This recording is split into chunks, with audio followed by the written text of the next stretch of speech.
Hello, hello, welcome everybody. It's that time again, that time of night where we get together and tell spooky stories. How is everybody doing tonight? Everybody interact with the stream, send hearts, leave some comments, share, whatever you can do. We'll get some people in here. How was your weekend, everybody? Hopefully you all had a good weekend. I haven't really done a whole lot of anything this weekend. Just hanging around, being fabulous and spooky. Hello, Kim. Guest box is open. Everybody tap screen, send some hearts. The more hearts we get, the more people we get. The more people we get, the more ghost stories we get. You guys know the drill. Anybody have any spooky encounters this weekend, by any chance? As you guys can see, we're going to live, laugh, lurk tonight. Decided to break out the Mothman background. We'll see how he does. We might switch halfway through the night. Switch over to the Goat Man. Everybody likes the Goat Man background pretty well. So, we also do Glitch in the Matrix stories. Once again, I forgot to update the background. But we do those stories too. So if you have any of those, feel free to share them. Guest box is open if anybody wants to come up and tell their spooky story. Tell your spookiest story. I think lots of times people want to tell like all of the paranormal stories that they have. Tell us your spookiest story. That's the one we want to know. Yeah. Cat Mama, I do frequently, just to fill time, but it seems like lately it's been pretty busy when I get on here. We usually get guests pretty fast, and so I never get a chance to anymore. Because I'm such a windbag, I'll sit here and talk forever. Awesome. Looks like we got over 100 people in here. Everybody tap the screen, send some hearts. We'll get some ghost stories going. So, let's see. What can I tell you about? Ask me a question. Ask me. It's hard to think of one off the top of my head. I think I've told most of them, probably. I'm trying to think of a short one. Oh, thank you, Dale and Marco. Thank you for the roses. Appreciate that. I need like a little AI phrase when you guys send roses, because I like how the AI kids do their streams. Yes, I have seen UFOs. Actually, I've had a lot of intriguing encounters with UFOs. What is a good short one I can tell you, though? So, I'll tell you one. This one's not really very short. My mom, back in the 70s, her and one of her friends, and each of them had 2 kids at the time, they, for some reason, in a very roundabout way, they ended up in a field in Ohio with a spotlight. And do not do this at home, okay? Do not try this. Please don't do this. It is not safe to do this anymore. But they were shining a spotlight into the sky, which is like, don't do this, okay? I hesitate to tell this story, but this is one of the best UFO stories I have. But please, seriously. So anyway, they were shining a spotlight, and they conjured something, according to my sister, my brother, my mom's friend, and her 2 sons. They all saw this thing. There was an enormous UFO responded. So we tried it. Me and my mom tried it when I was a teenager, and one of her friends was with us. And we thought we didn't, we weren't going to get anything. It was in the middle of winter. It was really cold outside. We went out in the middle of the night in the backyard at my mom's house to do this. And we were out there forever, and nothing was happening. And I was going to go in the house. And so I go in. I go in. I'm going up the back porch stairs, which is like pretty high off the ground, probably like 10 feet, something like that, roughly. I get to the top step, and I hear this weird low frequency noise. It was more of a feeling than something that I could hear. And all of a sudden I see this band of lights over top of the hill. back behind my mom's house. If you saw this area, this story would be a lot spookier. It's up on a mountain. There's no way it was a car. There are no roads there. There's no way it's four-wheelers. There's no way, like it wasn't explainable, because where the lights were coming from was at the top of a mountain where there's nothing. So I'm standing there dumbfounded. I'm so scared that I can't even yell out to my mom. My mom and her friend are down in the backyard, and I can't say anything. I can't move. I'm basically frozen in place looking at this band of lights, and my brain's malfunctioning. And so at some point, I don't know how long I stood there, I took off running. I went back down the stairs. When I got to the foot of the stairs, the sound disappeared. And I was like, oh no, it's gone. So I run back up. It's still there, and I can hear it again. So I always thought that this was an interesting observation. Probably one of the most interesting aspects of this encounter was that at a certain elevation, I could hear a sound, but a 10-foot difference made the sound disappear. I don't know what that means. Finally, I'm able to tell my mom and her friend, there's something up here. They come up and they see it too. So we're all just standing there dumbfounded. And this thing has to be bigger than the house that me and my mom lived in. I don't know how big it was. It was enormous. And there was a faintly orangish yellow light pulsing all around it. The noise was still there, like the low frequency vibration type noise. At some point we ran in the house. Oh, thank you for the heart. We ran in the house to tell my stepdad and my mom's friend's husband. When we came back out, it was completely gone. So that was my most unbelievable, amazing UFO encounter of all time. I've had several others. Thank you for the little thingamabob. But still to this day, it freaks me completely out to think about what we encountered that night. And we almost could have missed it even, so yeah. That's a very condensed version of it though. Hey Chris, I see you in the comments. Oh, looks like we have a guest. Holy cow. Hello. Hello and welcome. Oh, you went way silent. Sorry? Okay, I can hear you now. Can you hear me? Yeah. Okay. So mine has nothing to do with UFOs, stuff like that.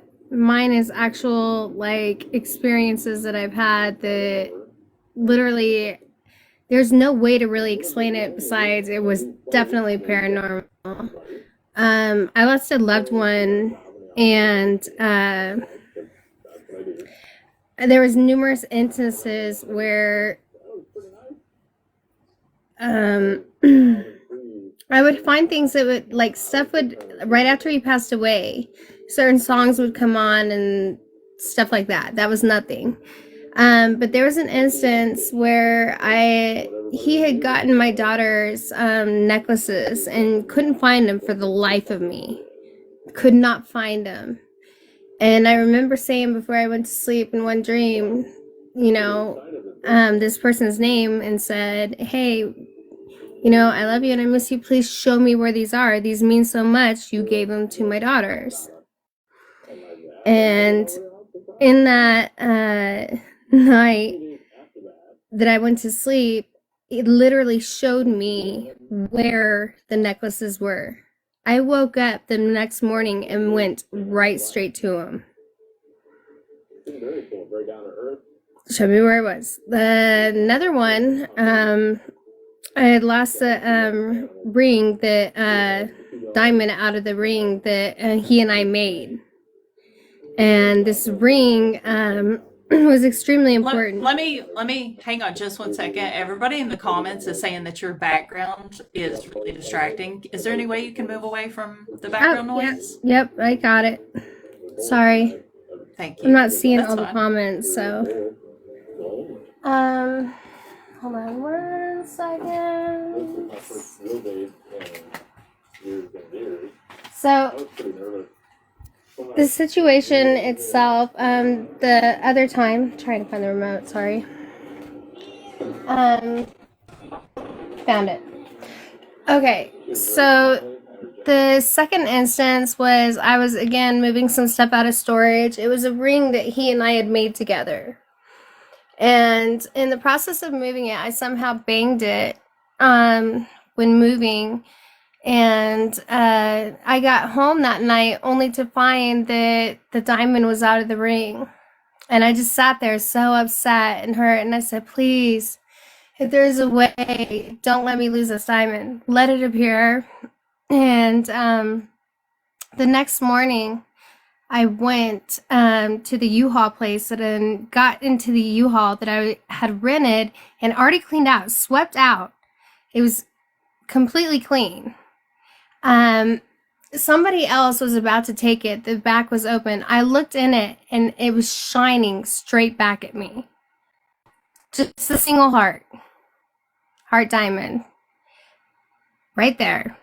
And yeah, I've had some other experiences where lost a kid that I knew extremely well. Used to hang out with him, play football and stuff. He died in a motorcycle accident. He came to me in a dream and his dad was really hurting and he's still hurting. He wanted me to tell his dad that he loved him and he was a good dad and he was sorry. And I didn't think nothing of it the first night. And then it came again a second night. And still I was like, it's probably nothing. And then I happened to be driving and I don't usually look up at the street signs. And I happened to look up and a sign that I seen was the exact street sign name that his dad lived on up in a different town. So, yeah. Pretty crazy. That's really stuff. interesting. Yeah, I've had some stuff like that happen with jewelry before, and it's always interesting when when you're able to locate something that's been missing, especially if you feel like it's through paranormal means. It's pretty wild. Well, there's a lot more that I could get into, but I'm just not going to get into it right now. But I just thought I'd Okay, share a couple of stories that, yeah, stuff can happen to you and you can see stuff in your dreams. Don't always brush it off. right on, definitely. Well, thank you for coming up and sharing that with us. Yep. You guys have a good Appreciate night. it. You too. My earbud. Crap. Okay. Hey, Chris, what are you doing? Nothing. I'm not gonna lie. I'm like super obsessed with that stupid song, and it's just like it's been in my head all day. Yeah, yeah. It is kind of an earworm, a little bit catchy for sure. Yeah. I really like that full version. I don't know if I sent that to you. I can't remember, but yeah. I didn't get to look it up yet. You sent me the Madonna one, and it's funny that you sent that because I was actually thinking I've seen one or two TikToks about this. In case you guys in the comments don't know what we're talking about, the song that nobody knows, like the origin of it or whatever, and people are making videos about it. Isn't it kind of weird to think that like maybe it's possible that it came from an alternate reality? Is anybody theorizing that by any chance? Do you know? Um, I don't know. Yeah. I mean, they've said that, but I don't know. I mean, I don't really believe that. I think it's real. Um, but they just haven't found it yet. Because they make a lot of songs for like commercials and TV and stuff like that that aren't like Hmm. I mean, they're real songs, but they're not like you know what I mean. Um, Yeah. but I don't know. I like the song. I think it's cool, so I hope somebody finds it. I wonder if anybody who uses it gets like a copyright claim for it. You know what I mean? Yeah, I don't know. I don't think so because I mean they can't even find who who the artist is. But if, for those of you guys that don't know what we're talking about, the song's called "Everyone Knows That." If you want to look it up, so Yeah, there's a subreddit for it too. I didn't really get to look through it too much, but I looked it up to see if Reddit had figured out the mystery yet. uh-huh. But yeah, people talk all the time about the Mandela effect, which anybody that's been watching Paranormally Correct for a while, you know what I think of the Mandela effect. But what if there are better examples of weird bleed throughs of alternate realities and everybody's overlooking them? I don't Right. know. Let's see. I saw some questions. Let me scroll up here. Did you get a chance to analyze the videos? I looked at your pictures or your files that you sent me. I had a bunch of people send me stuff. I may have to pull that up real quick and I can actually tell you. But I know that, like, of all of the ones that I looked at over the past weekend, a lot of them, like, so here's the thing, a lot, and I've noticed this for years. A lot of times when people send me footage, it'll be pre-cropped or zoomed in really far. When it comes to stuff that is zoomed in or cropped really tight, it's as good as useless. I can't tell anything about it. I'm not saying that yours is. I'm starting my computer up right now, and I'll let you know. I'll pull it up. But there was one picture that I couldn't differentiate what was what. It just looked like a bunch of dead pixels. Let me get my Hotmail pulled up. You guys tap the screen, send some hearts. More hearts means more people, means more ghost stories. Give me just a second, and I will. And the guest box is open for anybody that wants to come up and share a paranormal story. I didn't update the banner again. We'll just have to repeat, you know, glitch in the matrix also. It just goes Um, in verbally. that background's really cool though. I really like that one. I know, isn't it funny? Live, laugh, lurk. Yeah. Let's see. I see you, Chief. Hang on just a second. Um, yeah, so, okay, so if you're still here, I am looking at your video right now. It looks like the Death Star from Star Wars. I can't tell. I can't tell what it is. It's if you have footage that's like zoomed out a little bit, or like photos specifically. With videos like this, there's really nothing that I can tell you about this. For all I know, it could be the moon. Unfortunately, hopefully you're still here listening. Um, but I definitely appreciate you sending this stuff over. And if you catch anything else, be sure to, if you want, send it to me. The highway picture. Okay, you're still here. The highway picture. There's not really anything I could tell you about it. To me, it just looks like a lot of black space and some, just it's kind of difficult. It's not helping me any. That's the bad thing with sky photography. Anytime you try to take videos or photos of anomalies in the sky, you're going to run into this problem. It's a lot easier when you're doing like ghost hunting photography, per se. Like, but this type of thing, there's nothing at all that I could tell you about it, unfortunately. But like I said, I do appreciate you sending it over, and keep your eye out. Maybe you'll get some more footage at some point. Maybe you'll catch some more evidence. Let's see. Okay. And that will be 1999, by the way, Tander. Yeah, and you have to pay Chris because I don't charge. She Chris does. does. Evening, how are you? How you doing, Chief? I'm doing good, thank you. It's interesting stuff there earlier. So you still Which part? so I was just listening to your photography thing. It reminds me of a story um, where I go to college, where I used to go to college. It was one of my nephews,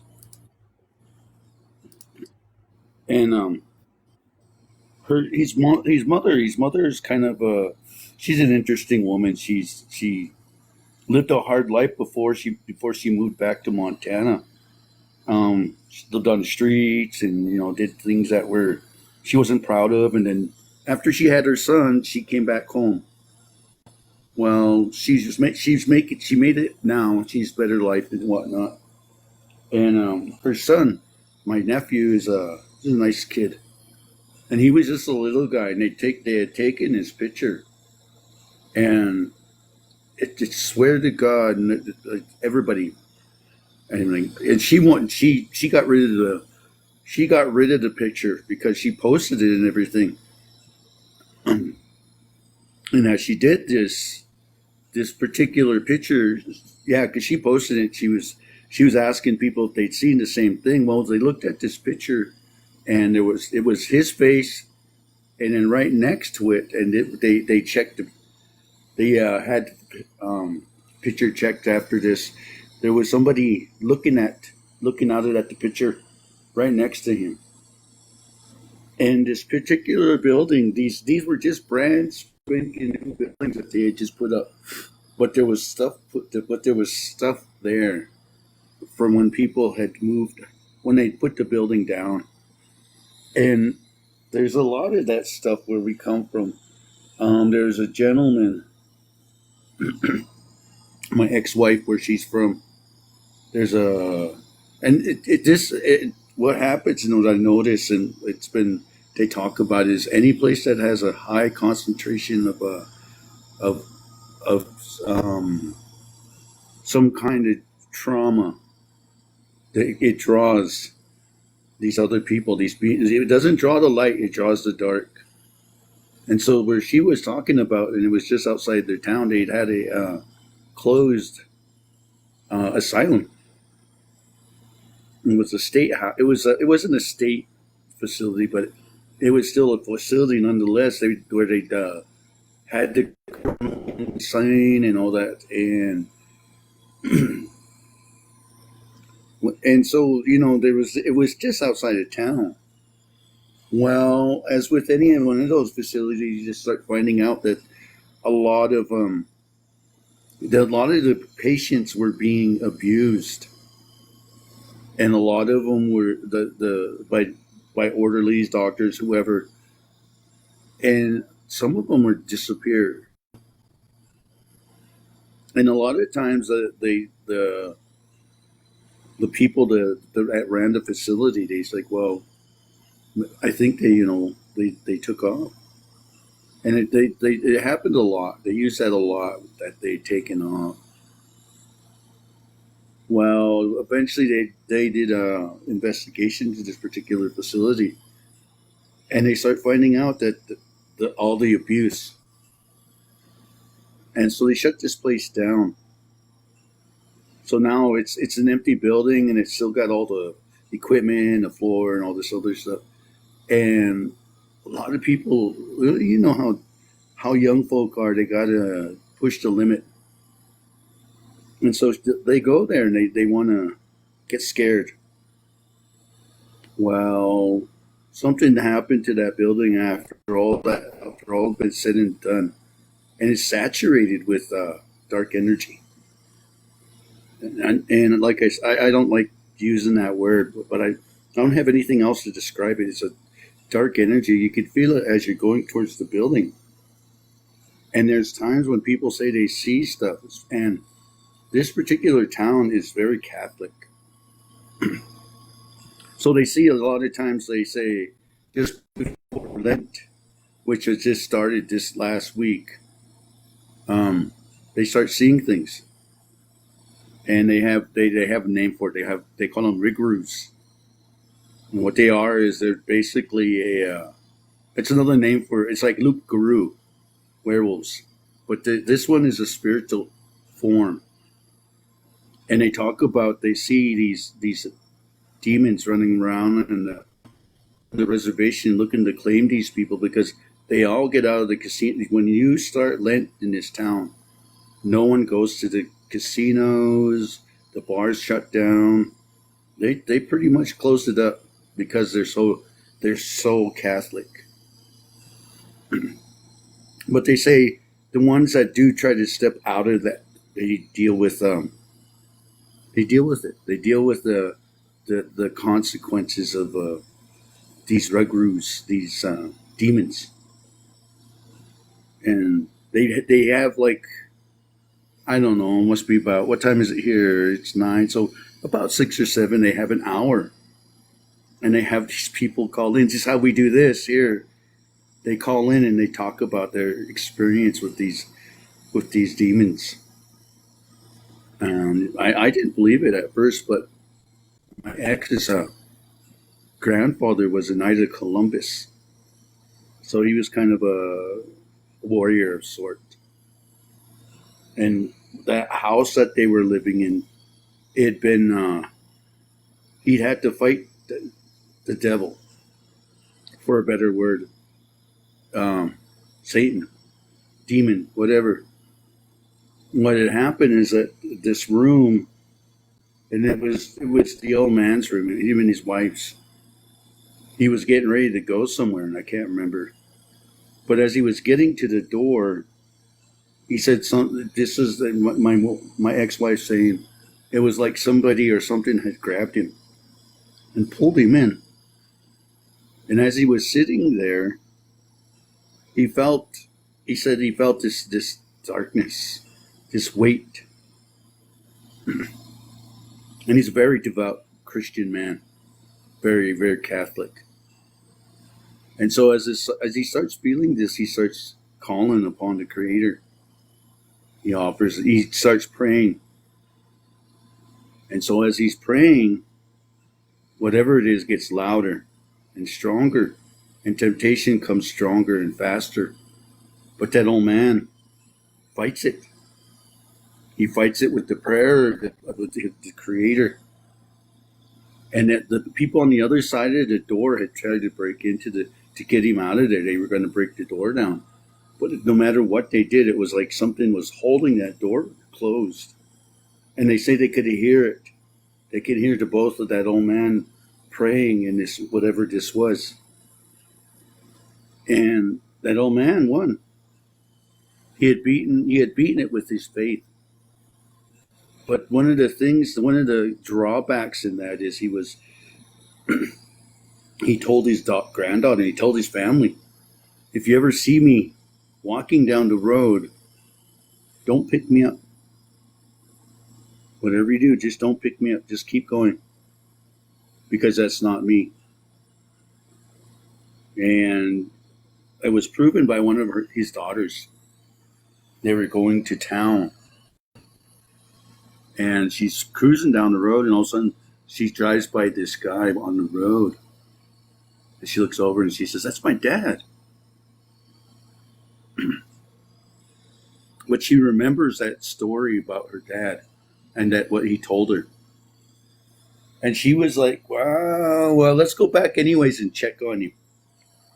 And as they were getting closer and closer, the way he was moving wasn't natural. And she noticed little things, and she come to realize that that wasn't her dad.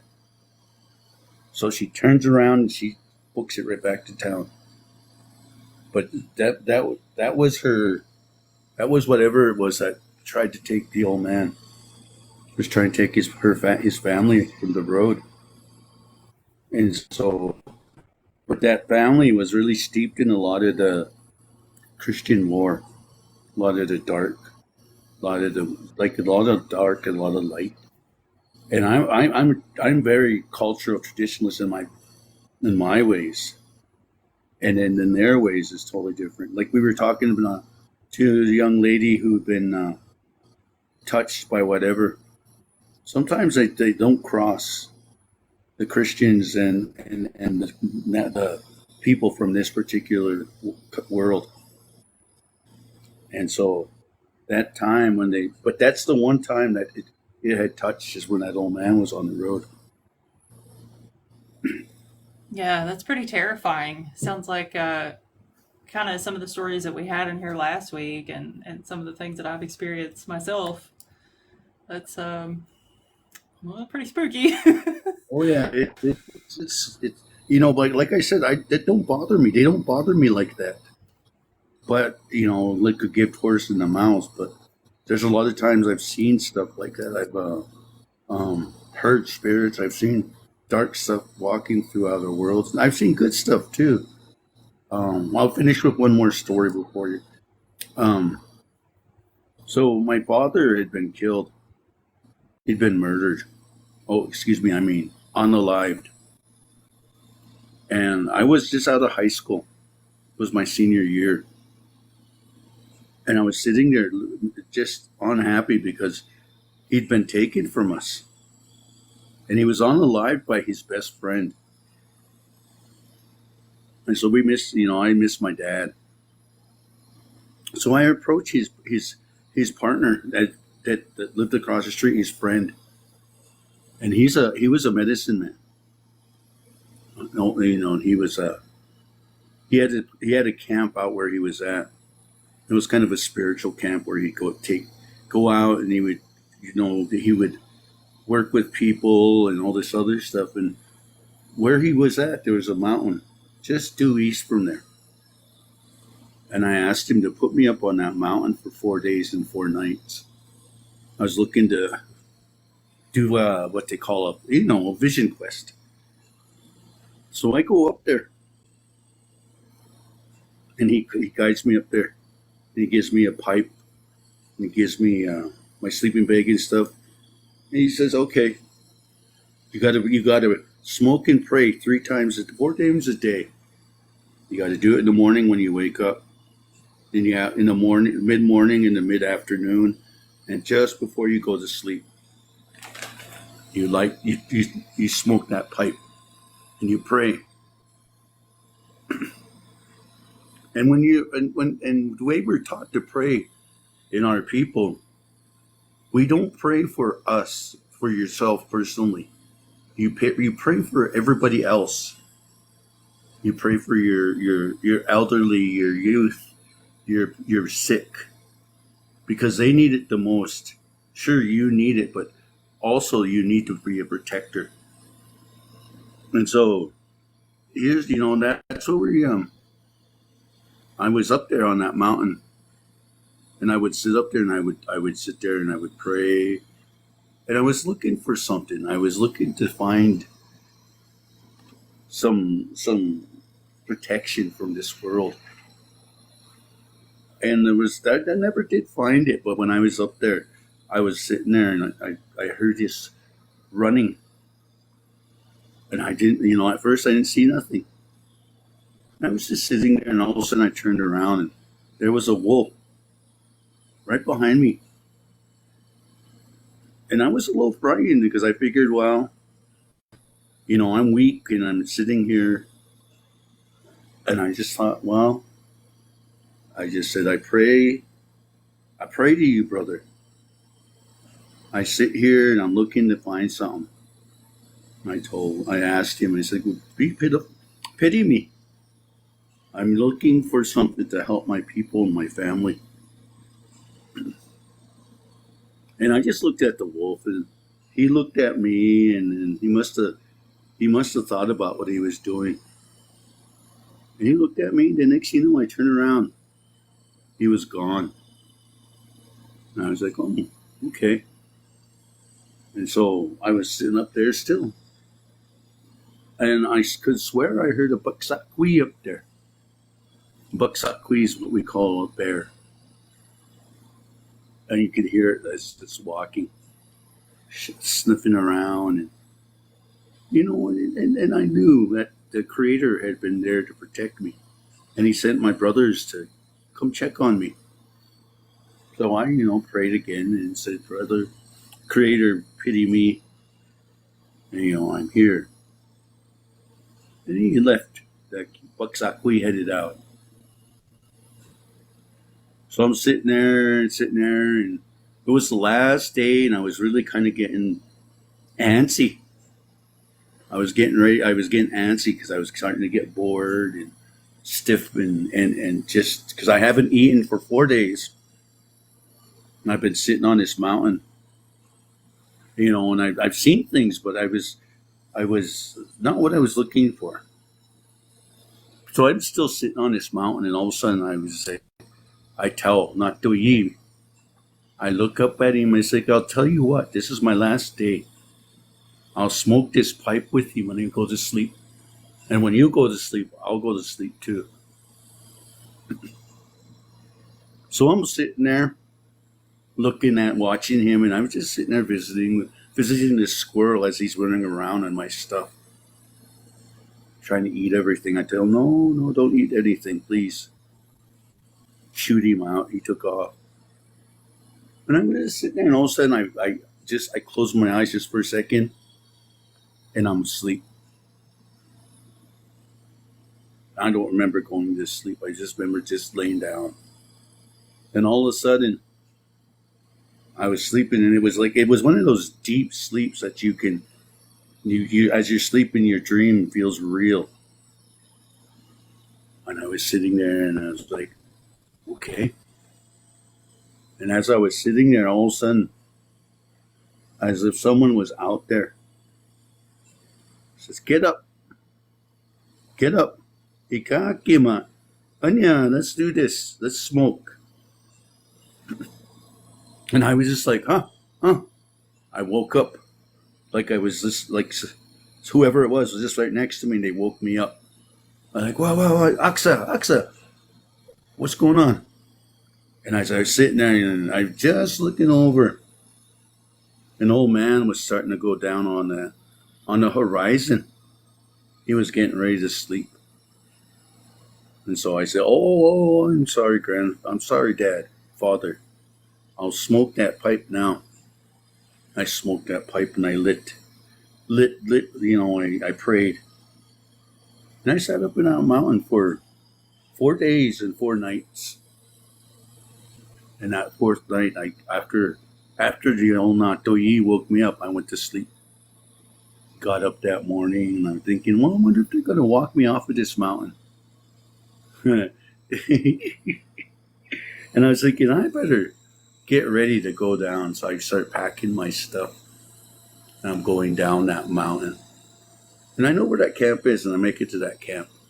And as I'm walking out, everybody's looking at me like, oh, you know, like they were surprised to see me. And as I was coming up that meadow and coming to the camp, that my dad's friend, where was you? Did you move? And I looked at him and was like, did I move? He's like, yeah, we were going to take you off of that mountain the second day. We were going to take you down and get you home. I said, oh, no, I was, the same place you put me. I never moved. I was there. I lit my pipe, smoked my pipe, and sat there and prayed. He said, oh, okay, well, we went up there. We couldn't find you. We looked exactly where you were. And I was like, oh, well, I thought, well, not Doyi or whoever wanted me to stay up there. And, I never did figure out what he gave me, but he must have gave me something to keep me up there. But like I said, being down there, and then they were surprised when they heard that. I had been up there and I didn't move. Kind of scared them a little bit. I was just like, oh, okay, well. And so they helped me break my fast. And how we break our fast after we've done that, something like that, the holy man, whoever the holy man is, he blesses the water and he blesses the food. And you sit down there and he says, well, take your time. And he says, as you're eating this, remember you're nourishing yourself. And the Creator's helping you nourish too. He says, enjoy it. Don't just eat it like, don't be a pig, basically, he's saying. And I was like, oh, okay, yeah. But that was my time on the mountain. My time to go look for something up on that mountain to see if old man Natoyi and mother and all them holy people were going to give me something. I've been lost without my dad. There's days when I still miss my dad and I still lost. But at that time, I was looking to see a way to protect my family from what was going on. Because after that had happened, a lot of things happened in my family. And so I tried my best to be a protector of my family. Yeah, I can't imagine how difficult it would be and how much discipline it takes to take a trip like that and, you know, commit to something. I couldn't do it for sure, you know. Um, Pretty amazing. Yeah, I wasn't, I'm a city boy. I'm not a country boy. I don't like the outdoors, to be honest with you. And I felt that it had to be done. I had to get up there and look Hmm. and see something to protect my family because we'd had, our luck has always been interesting. So I went up there to see if I could find something to help us.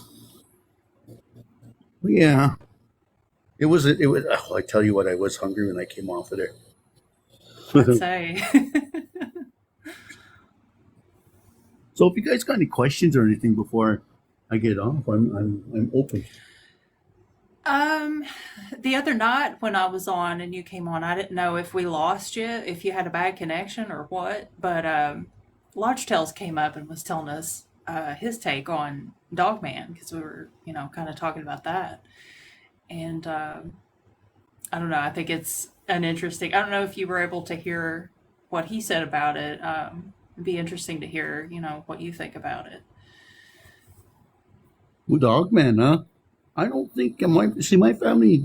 A lot of different areas have different, like even on our reservation, different areas have different people, huh? Like there's different types of stuff. And that dog man, he's down south in Harvey, and I don't we don't hear a whole lot about him. But there's a lot of others that walk amongst our people. There's one they called they call him Goat Man, and there's a lot of them my generation that will talk about him. And what they believe is that something was that the evil in town that was the evil was the Goat Man. And what they said they explain how he looks. He's like, you know what a satyr is, don't you? Mm-hmm. Yeah. Okay, that's what it looks like. It looks like a satyr, and there's a lot of people that seen this thing running around up there, and there's a lot of them. There's a lot of our people who had claimed to seen him, and at that time, our town was really having bad luck with this stuff. Yeah, so yeah, that dog man. That's a he's. Those are southern people. Our people, our holy people like that are different. Mostly they're just animals. They don't look like humans. They're animals, but they have feelings like the humans, like Goneskina and all them. They they Mm-hmm. they know. They feel us. They talk to us. They give us their medicine. They talk to us like we're normal people. Yeah. So I mean, oh, well, one more story before I get off. So last year in my life I've been suffering for the last 5 years. Um, I got a divorce. I have had my stomach resectioned. They took 6 inches out of my large intestine.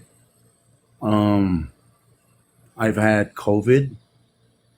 I've had my lungs capacity reduced by 15%. And I mean, my life's been tough. And so has my family's life's been tough. And so growing up with my family, we had So what you got to understand about our people is that we have our repositories, our churches are what they call bundles. And I think Lodgetale told you guys about what they are, where they have holy objects in them and stuff like that. Well, my people, our clan had one, and we were doing that, and that particular bundle, the one that I'm thinking about, they what we do is to move whatever object to the next world. You have to give it to the water, and you give it to the water. What that means is you find a lake, you grab some sweetgrass or some type of smudge, you light it, and then you smudge that whatever, then you let it go, and the water will take it. And so if you hear Blackfeet say, "Give it to the water," that's it. That means it's given itself. You're giving that spirit back to the world. Yeah, and that's so.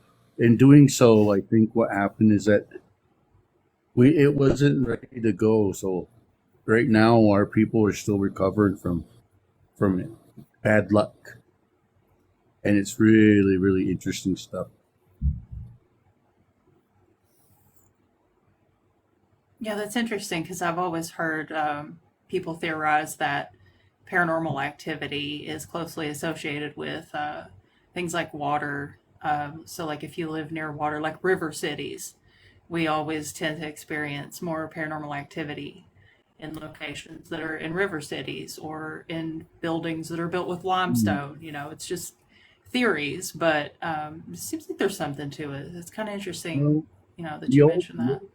the old pioneer Appalachians and stuff like that, they believe that the water is it isn't a happy critter. It's out to get you. And so like a lot of them, they won't, like when there's rainstorms and stuff, they won't cross it. They wait till it's done because that Hmm. water is greedy to take you into the next world. That's interesting. Have you ever heard the old thing about how they used to paint the ceilings blue on front porches around like the Appalachian Mountains?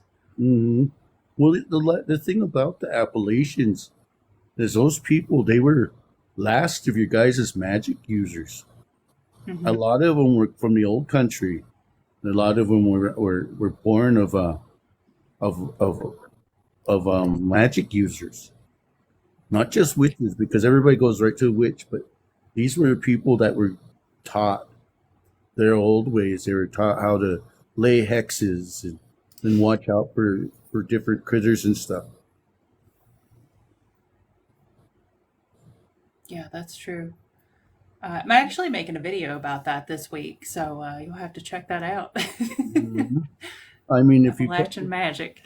if they're still up, I mean, I don't know if their peoples are still believe in the old magic, but that's some powerful stuff still. They're still practicing witches and old medicine people back in there. Hmm. Yeah, it seems like there's not as many as there used to be. When I was a kid growing up, there was a lot of elderly people that kind of had that knowledge. And, as time has gone on, though, it seems like there's fewer and fewer, of course. And I guess they're not passing the Appalachian magic down so much these days. So, No. I think a lot of us are suffering from that though, because we're so used to now having science explain everything for us, but we forget that there's still stuff that goes bump into night, and one day they're going to catch us with their pants down, and we're not going to have any more protectors of the old medicine. yeah, someone in the comments said Haint Blue. That's what they called it, was Yeah. Haint Blue. Well, Chief, we appreciate you as always. Thank you Yeah. for coming up and talking with us, and hopefully you hang out and listen to the show. Sure, I like to entertain. like to educate. Well, we love your stories. Well, thank you.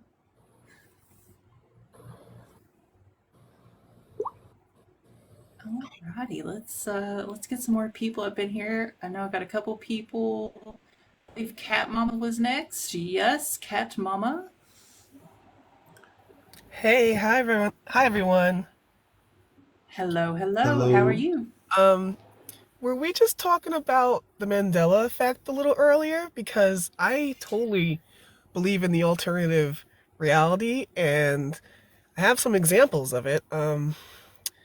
I'm 45 years old, so I was a kid in the 80s and the the Berenstain Bears was not the Berenstain Bears. It was the Berenstein Bears.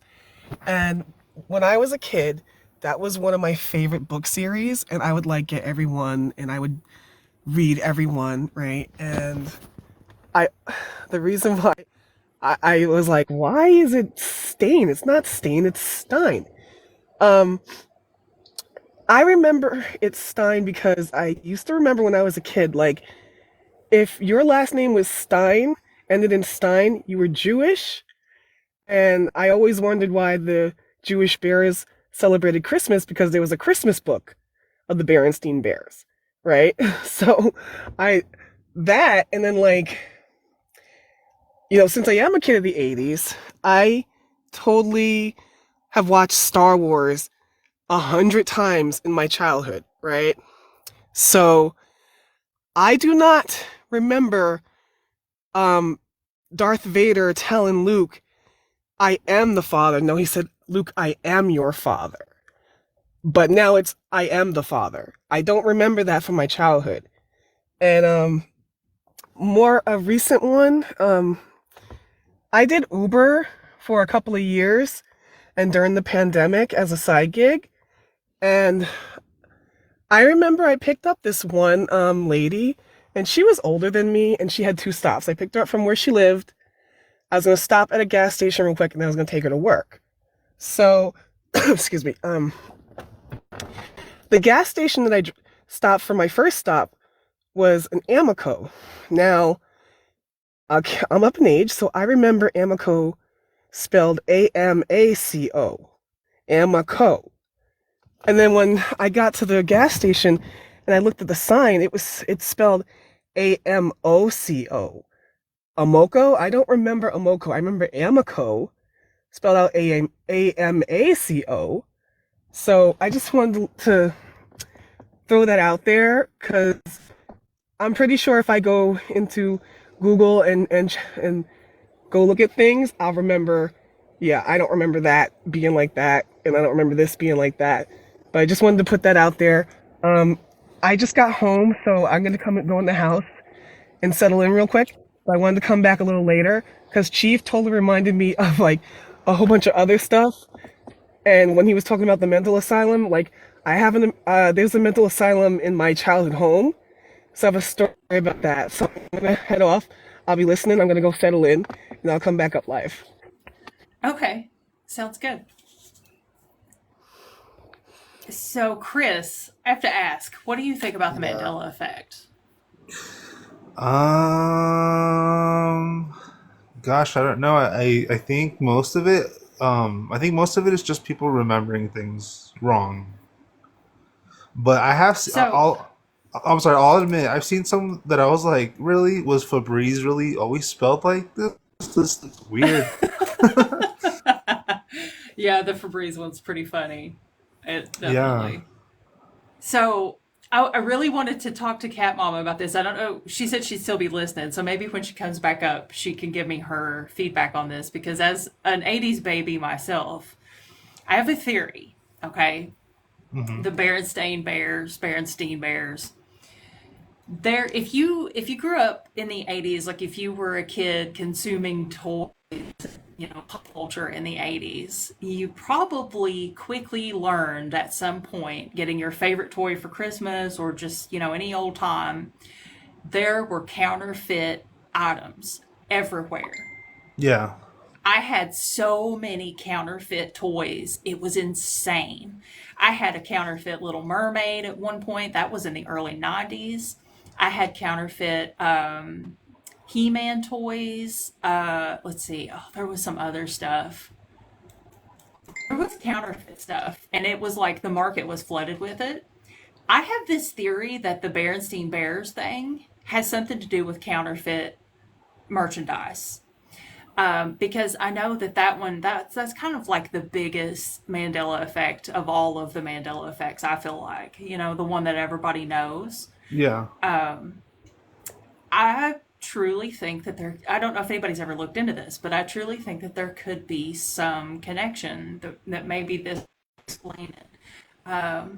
But yeah, I would like to hear what other people think about that. Now, the one with Star Wars, I'll tell you, this is going to sound a little bit abstract. I'll tell you why I think it got changed in everybody's, like when you leave a theater and you like the movie, you tend to quote the characters and, lines from the movie, obviously, especially if you're a kid. But it wouldn't make sense to leave the theater after seeing that movie and run around to your friend, I am your father, I am your father. So Yeah. naturally you would want to say, Luke, I am your father. I think that by putting it in context to make it sound more natural, I think we all got it kind of twisted around in our heads. That's my theory for the Star Wars one. I made a Mandela Effect video a really long time ago, and I got so much crap for it because I have an explanation for all of these. But Cat Mama, if you're still listening, when you come back, you have to tell me what you think about my theories. And I don't know about the gas station one. I, Um, I don't know if I'll get in trouble for pronouncing his name, but Gay Werewolf. I agree. Fruit of the Loom definitely had a cornucopia. See, that one, I don't think it did because then that would make me think about eating underwear. You know what I mean? So it's like it's one thing to have like a natural fruit type logo, but if you put a cornucopia on there, I'm going to think of Thanksgiving and I'm going to think about eating underwear. You know? Yeah. Well, and then That's why I the think that. oh no, go ahead, go ahead. No, you go ahead. Oh, okay. Well, I was just gonna say, with a lot of these, it's been like, they found like different, like with the Fruit of the Loom, they found some of the tags with the cornucopia, and some without. And then the Bernstein Bears or whatever, I think they've like found like different merchandise that has the spelling differently. I don't know what you think about that. I don't know. I think it's a lot to think of, but here's my ultimate thought when it comes to Mandela effect. Okay, let's say, for example, like what is the going theory nowadays? The most common theory is that like some powers that be are changing pop culture, just like, or like is it the multiverse thing? Whatever Um, they think is the reason or the motive behind it. So I was asked like why? Why would anybody do that? Like if they have the power to change things, why would it be underwear and movie quotes? Why wouldn't it be like maybe the Statue of Liberty is in Nebraska, mhm. maybe like big stuff, important stuff, stuff that would make a difference. Well, I think it's supposed to be that like kind of like a time traveler stepped on an ant kind of kind of Like deal, the and by butterfly accident, effect. yeah, and like by accident, little things were changed, like it wasn't intentional. Is that Yeah. how they explain that away? Because that's what I've always Yeah. wondered. Yeah. I don't know. I don't think there's anything to Oh, the Mandela effect yeah. personally, but it's just my hot take. That Tarot cat, he says he brought up the Monopoly man. What is it that he never had a monocle? Yeah. Yeah. I don't know. Some of That them are one like, I don't know.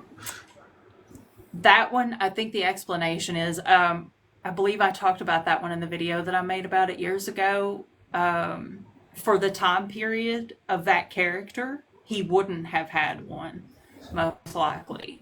Right. Yeah. I don't know. But just one more thing, and we'll move on from the Mandela effect. But one more thing.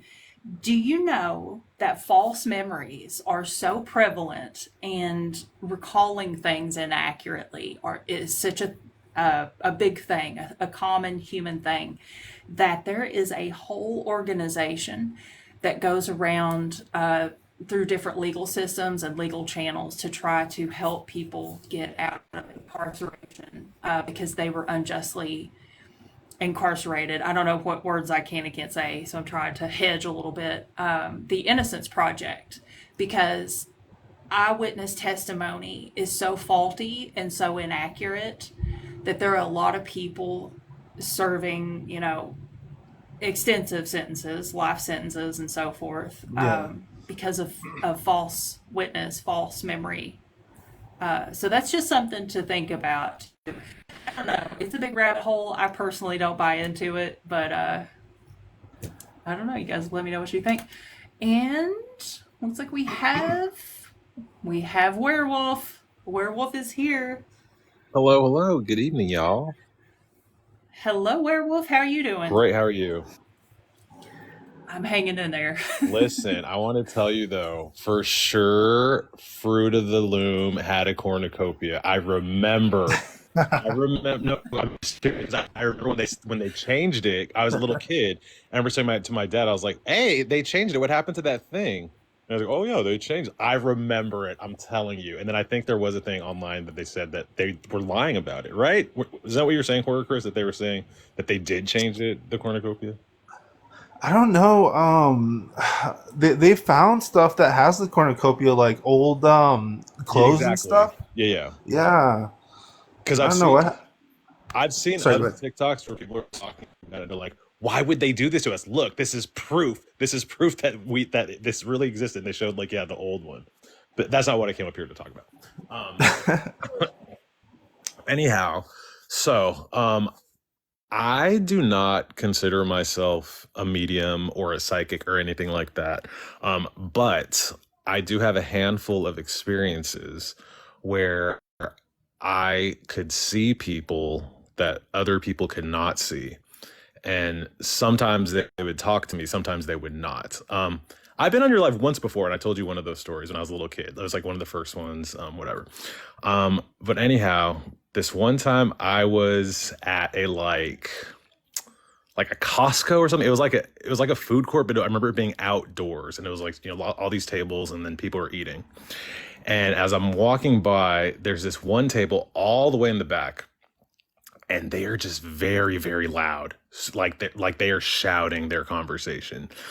And I remember they're making fun of people. Like I remember this girl was walking by, and one of the guys from that table was like, "Look at what she's wearing. She's barely wearing it," and it's like just openly mocking and just like just being very loud, and laughing. They're laughing. They're having a grand old time. So I actually ended up approaching the table because I was like, man, I need to like talk to these people. They're so loud. Like, I mean, it's everyone's loud because it's like an outdoor area, but they're like extra loud. Or like they like made me turn my head. I was like, what is going on over there? So I went up to them and I said, y'all are having too much fun over here. And they're like, what? And I realized as I'm approaching the table that it's all men, and they're all older black men. They're all like gray hair, like grandpas basically. And I'm like, y'all are having too much fun over here. And they're like, what? And I was like, yeah, you guys are like, and then they said, you can see us? And I was like, yeah, of course I can see you. Like I could hear you before I could see you. Y'all loud AF.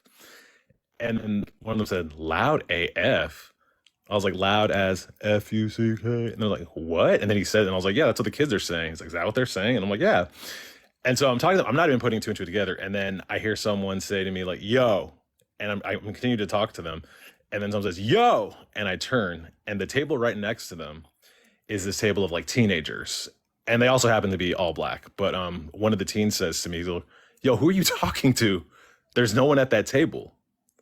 And then I go, what? And I look back at the table. They're all still there. All the men are still there looking at me. But then when he said that, they're like, oh, you don't curse on this live, right? They said, oh, SHIT, blah, blah, blah. And so I'm like, what is going on? And they start covering their faces and like getting up from the table and walking around. And I'm still kind of like, wait, what is going on? One of them comes up to me, and he's wearing like a green shirt with white stripes. And he goes, hey, you can see me? And I go, yes. And he goes, can you see over there at that table? And he's talking about the table that just had talked to me. He goes, you see that can you tell that man that I said hello? Tell that boy I said hello. That his name is Darren.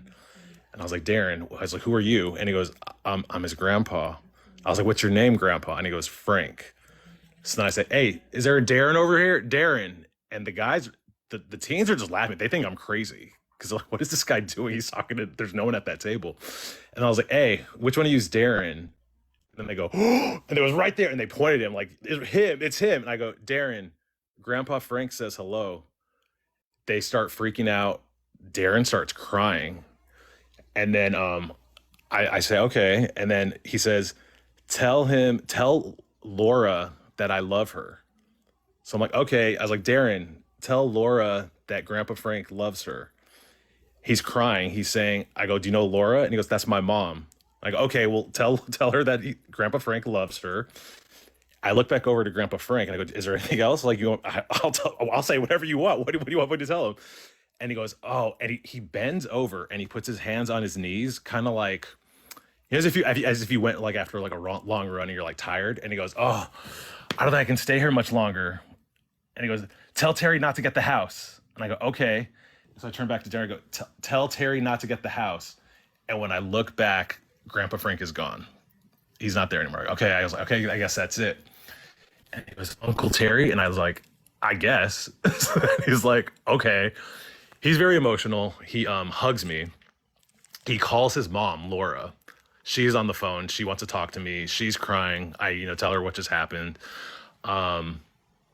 He tried to offer me money. He tried to give me money. And I was like, no, please. And then at this point, I'm crying too. Because I'm like, this is crazy. I don't know what just happened. I was like, no, don't give me your money. I don't, this is not my profession. Like, this is a beautiful thing that just happened. I don't really know what happened. But like, yeah, no, you don't have to pay me. That's fine. I'm being able to like deliver this message to you is like reward enough. I'm like, whatever. He did ask for my phone number though. A few hours later, I got a phone call from Terry, who was the uncle. And Uncle Terry obviously had heard what happened, but he wanted to hear my side of what happened. So I told him what happened. And he really liked the part where I told him that Grandpa Frank is just hanging out with a bunch of old men and they're just laughing, having the time of their lives and just making fun of other people's clothes. Because I don't know. And also they're dressed like, when I got to the table, they're dressed like old school, but like not from like, they're from the same time. Like they're just, you know what I mean? And like, I know. And also old people dress like old timey anyway. So I didn't really put it together until after the fact. But anyways, Uncle Terry's telling me, he goes, I just put in an offer on the house. And I was like, well, is there a way to get out of it? Because Grandpa Frank was very clear, tell Terry not to get the house. And then he's like, did he say which house? Because I was looking at 2 houses and I put in an offer in one of them. And I was like, I don't know. And he's like, well, can you ask him? I was like, no, it doesn't work like that. I can't just like call him or summon him. This is like a weird, this is only happened to me like, this doesn't happen to me all the time. I don't control it like that. And he really didn't want to, he said that he had been looking for houses for a long time. He had just put an offer in on one of them. And he's like, are you sure? And I was like, listen, I go, look, I don't know you. Like I said, I'm not an expert. I don't know what's going on. But all I know is that he said, tell Darren I said hi. Tell Lauren I love her. Tell Terry not to get the house. Like, that's his way of showing his love for you. I mean, obviously he loves you. He could have said, I love you. But his message to you, how he showed you his love, is saying not to get the house. So I don't want to tell you what to do with your life. I feel very weird telling you this. But do not buy that house. Get out of it. Because I don't think you found the right house yet. I didn't get the impression that, he's getting the wrong house, get the other house. I was like, I don't think you're supposed to get either of those houses. He just said, don't get the house. And he's like, okay, you're right. Okay, I understand. But then what kind of tripped me out is when I was telling him what happened and how Grandpa Frank disappeared. He's like, oh, do you think he crossed over? And I was like, oh, I wasn't thinking that at the time. It just seemed like, I don't know where, because the other people all left. The other old men, once they like discovered that the other people were like, there's no one at that table, and like they kind of realized that they were exposed. That's when they started hiding their faces and like getting up from the table and walking around, and then they just disappeared. I don't know like where they went. I didn't see them disappear or anything like that. So I just got the weird, or I don't know. Like I said, I'm not an expert, but I didn't get the impression that he crossed over. I just felt like he couldn't be in that space for much longer. Like he was like, it seemed like he was fighting it because he wanted to like communicate with me, but then whatever force he left, he disappeared. Like, and it seemed like it was against his will. But I don't know if that was crossing over or not.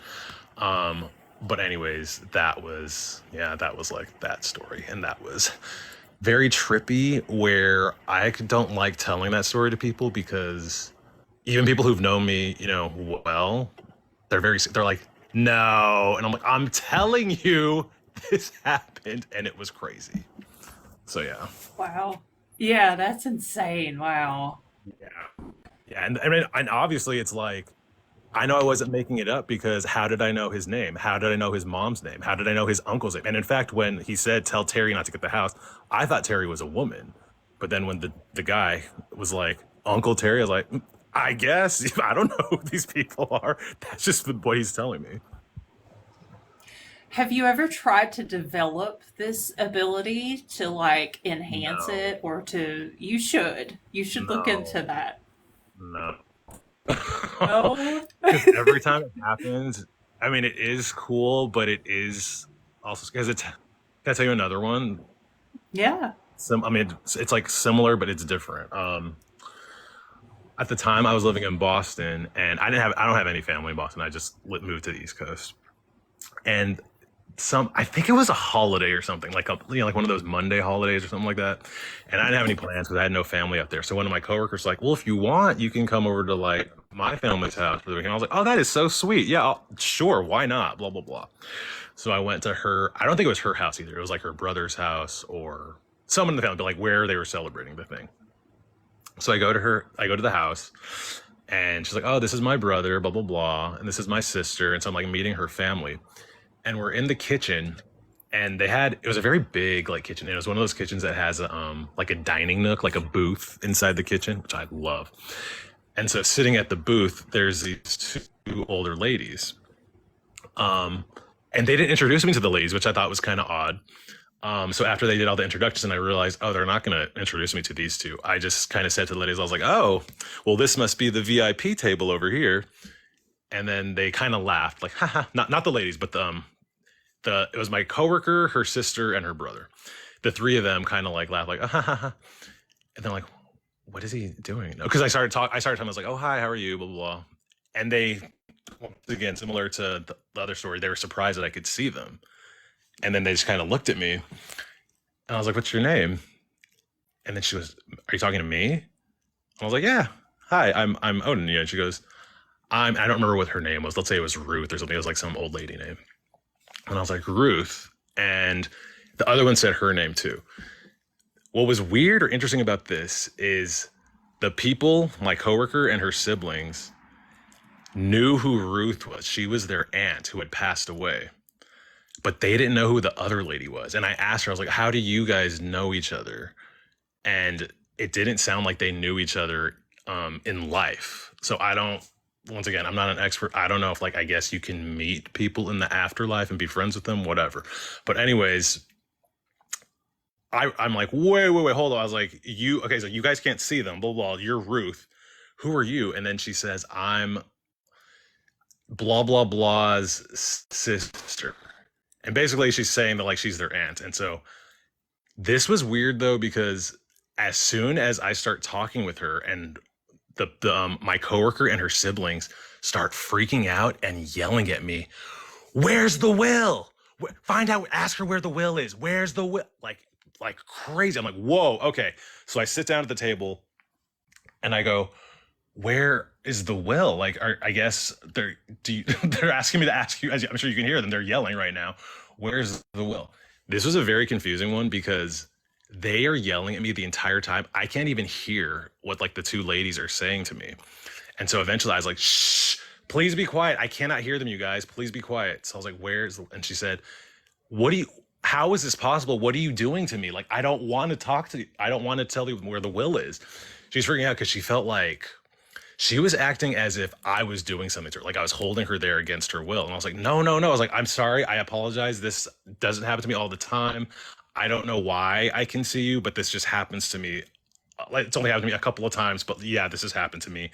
I can, I can help you. I can, like, if there's any message, if there's anything you want to say to like these people, these are your nieces and nephew. Like I can tell them whatever you want me to tell them. She says, no, there's nothing I want to tell them. And I'm like, oh, okay. And then I'm like, do you want to tell them where the will is? As you can see, they're very interested. And then she goes, no, I don't want to tell them. And she tells me that she doesn't have any kids. She only had her pets. She loves her pets. But she doesn't want her nieces or nephew to like get her. I don't know what she owned. I don't know how, if she was rich or like not or what. But basically she was saying, no, I don't want them to have it. And I was like, okay, I'm not going to force you to. That's fine. Like that. Yeah, that is your choice. And I remember I had to reassure her. I was like, listen, this whatchamacallit, my coworker, I was like, I don't have any loyalty to her. Like that's my coworker. And yes, we're on good terms. She invited me over here, for the week, for like today to celebrate, because I don't have family out here, but I don't work for her. If you don't want her to know where the will is, I'm not going to force you. I can't force you. So that's fine. I was like, my loyalty is to you. I don't know why I'm seeing you. I don't know why this is happening. So whatever you want me to say or not say, this is about you. I don't care about them. I don't have any loyalty to them. And you're basically saying, yeah, I don't remember her exact wording, but she basically, the gist of her message was, these people are my family, but we don't really get to choose our family. And no, I don't want them to get to what I had. I was like, okay, no problem. And I was like, but can I ask you something? I was like, if you don't like these people, why do you choose to hang out here? Like, why are you here in this house if like you don't like these people? And she gets emotional. She starts crying. She goes, I don't really have a choice. And then I said, is it like Beetlejuice? And she goes, I don't understand that reference. And I go, oh, sorry. It's like a movie from like the late 1980s where this couple dies, but then they're like trapped in the house. Like they can't leave.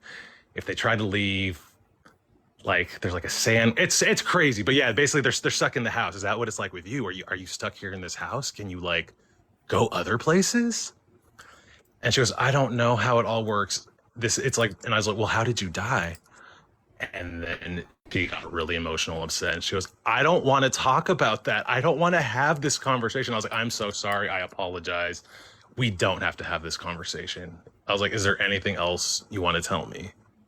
And she said, no. And I felt bad because I could tell she was very emotional and I wasn't trying to upset her. But at the same time, it's like, it's like a very weird opportunity. I'm like, I don't normally see people. No one else can see you. I can deliver whatever message you want me to. But it sounded like she did not want them. It sounded like they were not close, basically. So I told her it's fine. If you don't want to talk to me anymore, you don't have to. I'm certainly not going to force you to. And then I turned around, I looked back at them, and then I looked back at the table, and the two women were gone. And told them, okay, they're gone. And I was like, and obviously, as you could probably hear from our conversation, or like from because obviously they can't hear her, but they could hear me. I was like, she doesn't want you guys to know where the will is. The brother was so suspicious and so angry.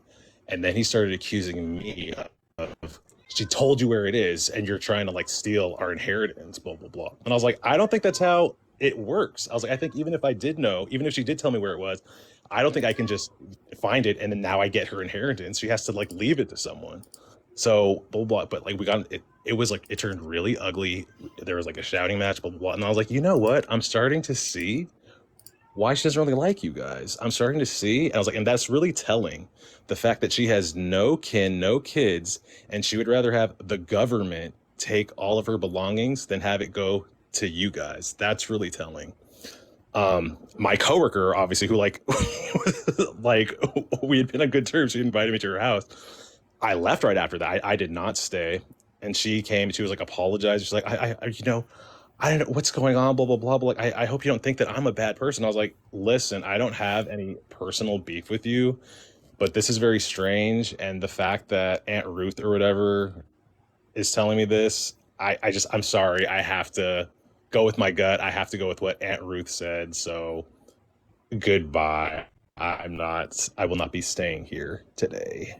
Also, it's like awkward because like her brother was like yelling at me and stuff. So that's another incident of that. But no, I have not thought about developing it because it's weird. It's scary. Yeah, I would say that that's pretty intense. Yeah. Holy cow. I love that Wow. Chris in the comments, he's down there like, she's so petty. Like, Yeah. Yeah. But yeah, so that was, like I said, I've had a handful of experiences, but the last time I had one was like well over like 15 years ago or something like that. So I don't know if I no longer have this skill or, and I do think about this sometimes, because it's not like they ever popped up in my house or my apartment or anything like that. It's always like also, all of my experiences have been during the day. I've never had a nighttime experience, which I think is kind of odd or like unexpected.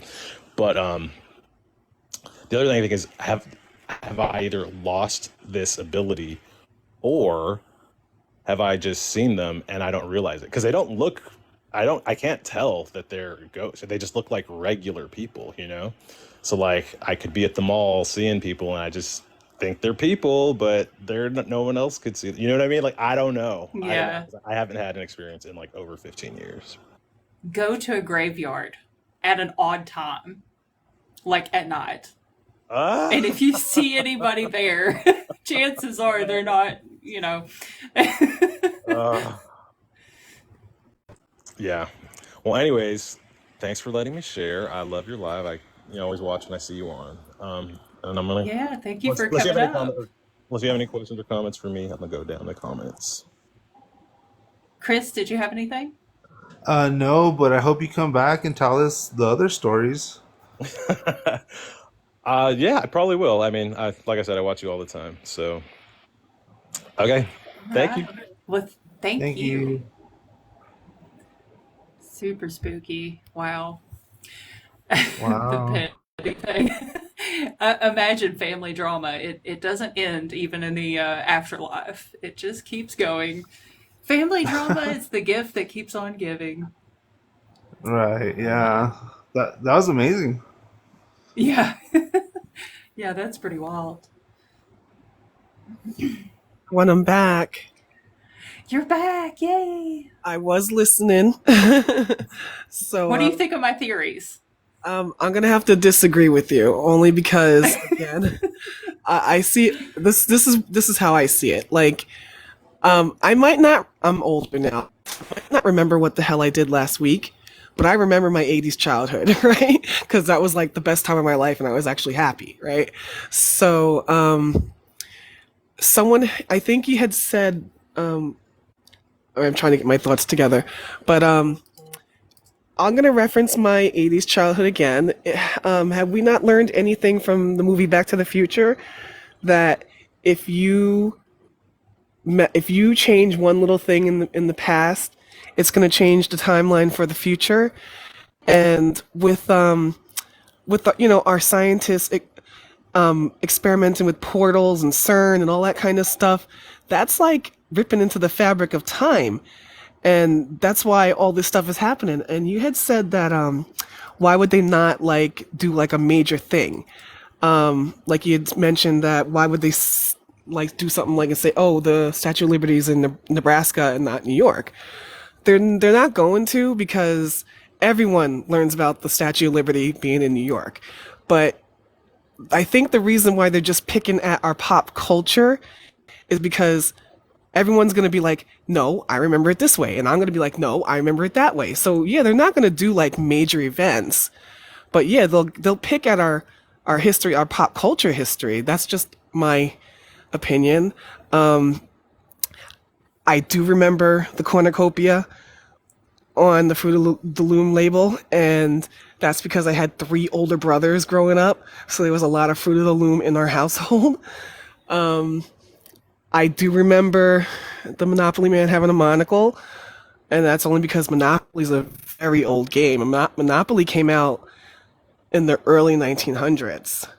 But then again, this is what I remember, so it's going to be different for everyone else, and that's just my theory on that stuff. And oh, someone said in the comments that they're saying that Ricky never said Lucy, you got some splaining to do on the I Love Lucy show.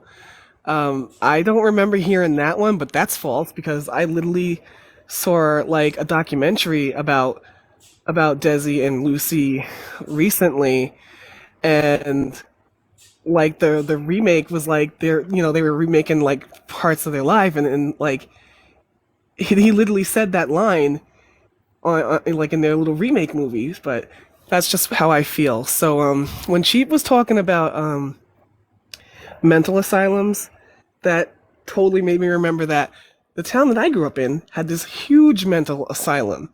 Again, it's very old. It was built in the 1800s, so it was basically like its own little town, right? And throughout the years, um, it shut down. And at one time, there was like maybe a couple of buildings left. The thing with my hometown is like everyone had family that worked at that hospital, right? Because it was a huge facility. Um, so back in the 90s, when I had after graduated high school and I was going to college, I worked at Old Navy for to make some extra cash as I was going to school. I went to commuter school, and they converted that some of the buildings in that hospital into they converted it into a college. It was a institute of technology, and so they had dorms. They renovated stuff and made them into dorms, and I would worked with a lot of kids that went to that college. So became friends with them. We're talking and stuff like that, and they had to let them know. I was like, hey, do you guys hear any spooky stuff going on? Because I basically let them know that um, if if a patient died and they didn't have family to claim them, they would just bury them in a field. And they didn't give them like a tombstone, they just gave them a number. And one of my friends from high school went to film school, and she made her student film about it was called 1408 because we used to explore those grounds, and she said that she saw a placard that said 1408, and that was one of the graves. So she made like her student film on that.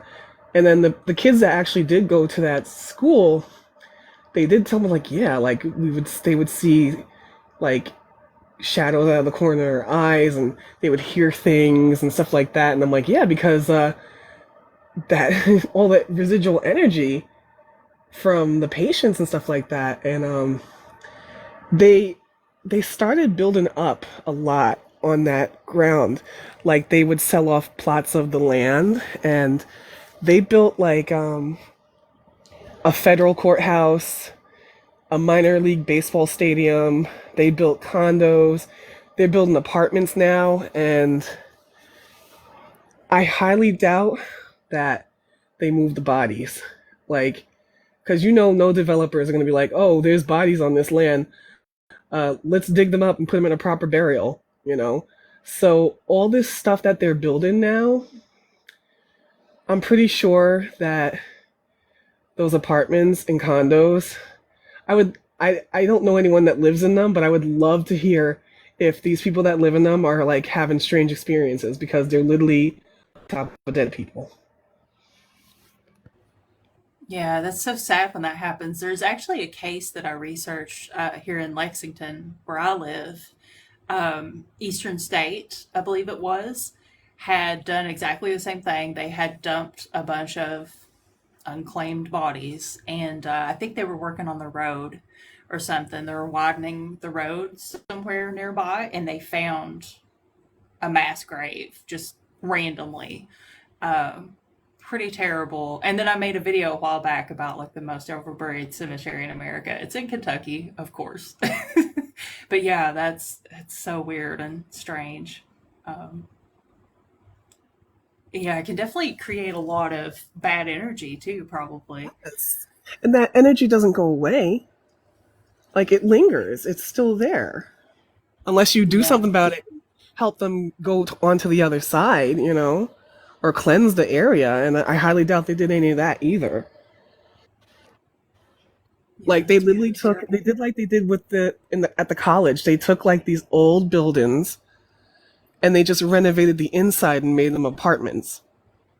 So, you know, I totally believe that if you're living in those apartments and you have that ability, you're probably going to hear things, you're probably going to see things, you know. Yeah, I'd say so.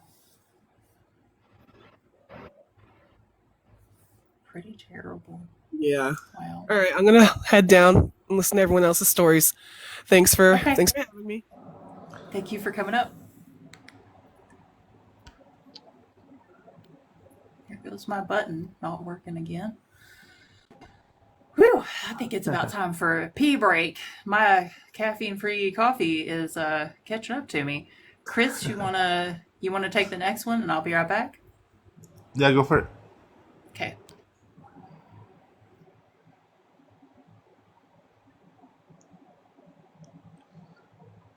Let's see here. Hello. How's it going? Good. How you doing? Not too bad. There's some You got.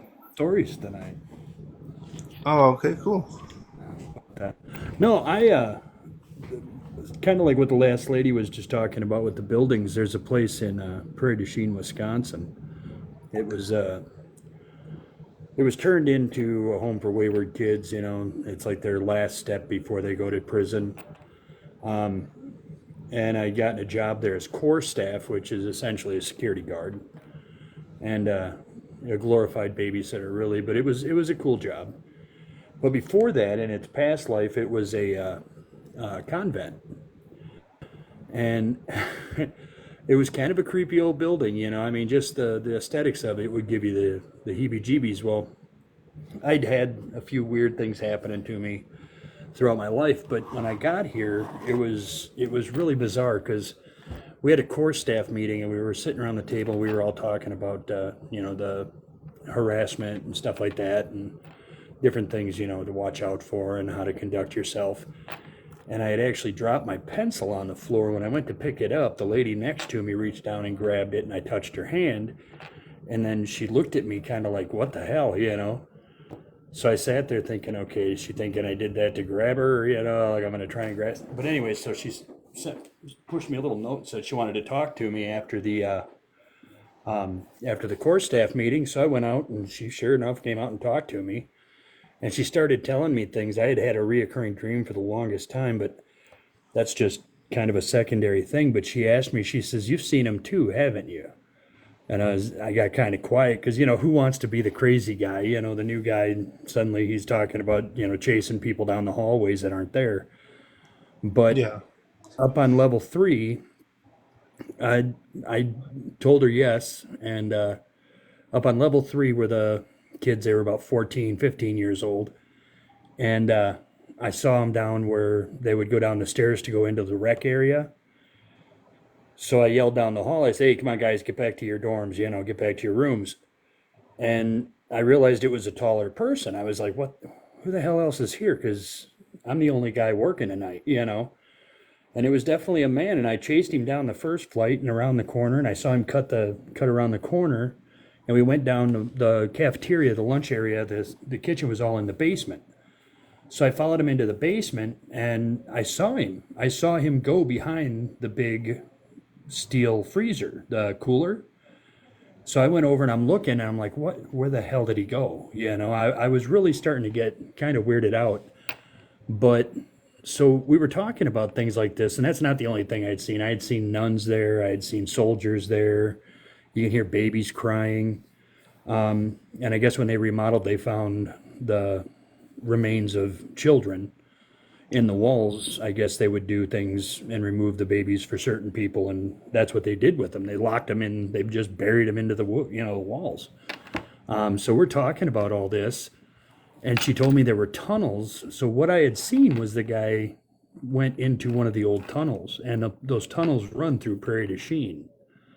You can look it up. It was called Wyalusing Academy in Prairie du Chien, Wisconsin, and the things you saw there were just absolutely crazy. I mean, you'd be sitting there and all of a sudden the chair would push over next to you and you get this feeling like somebody was just sitting there next to you. It's like you watch the chair move and then you're sitting there and you're waiting for somebody to say, hey, how's it going tonight? But I never heard anybody address me other than like the baby cries. That was the creepiest thing. So these places are out there. They're insane. But the Berenstein Bears and the effect that you guys were talking about, I remember, I remember a lot of different things, like with the Star Trek or the Star Wars. The Star Wars was a big one. I believe in it. I think that something happened where there was a shift. And I know I'm kind of bouncing around here, but I don't know exactly how. But so I just wanted to say that and I think I know which place you're talking about down there in Kentucky. My family lives my family lives in Louisville, Harrodsburg, Nicholasville, all around that area, Paris. But I'm trying to think what cemetery it is we went, and my mom thought that I was nuts because I kept talking to a kid that was there. But it's the cemetery. It's got the first, and I know this sounds really bad, but if you know the cemetery, you know what I'm talking about. It was the first white child born in Kentucky that died there. I don't know. It's on the marker. I can't think of where it's at, but you can hear people talk to you there, and it's unnerving. Kentucky's got a lot of crazy stuff that happens. In the definitely. state. Yeah, we do. Yeah. We are a very spooky state. Well, and you got all those caves, you got all the caves, so then you got to contend with with the Sasquatch. I never really heard anything until later on in life, but yeah, so Kentucky, I'm going to be hitting that up this spring and doing some hunting down there. But yeah, did they let people go on that, to that, the old asylum or the building that you were talking about there in Kentucky? Eastern State, I think it's still operational. Is it? I believe so. Last I heard it was, but I mean, I may be wrong about that. You could probably Google it, but we do have, of course, the big tuberculosis hospital, Waverly. A lot of people like going to that one. Yep. Yeah, I've read about Waverly.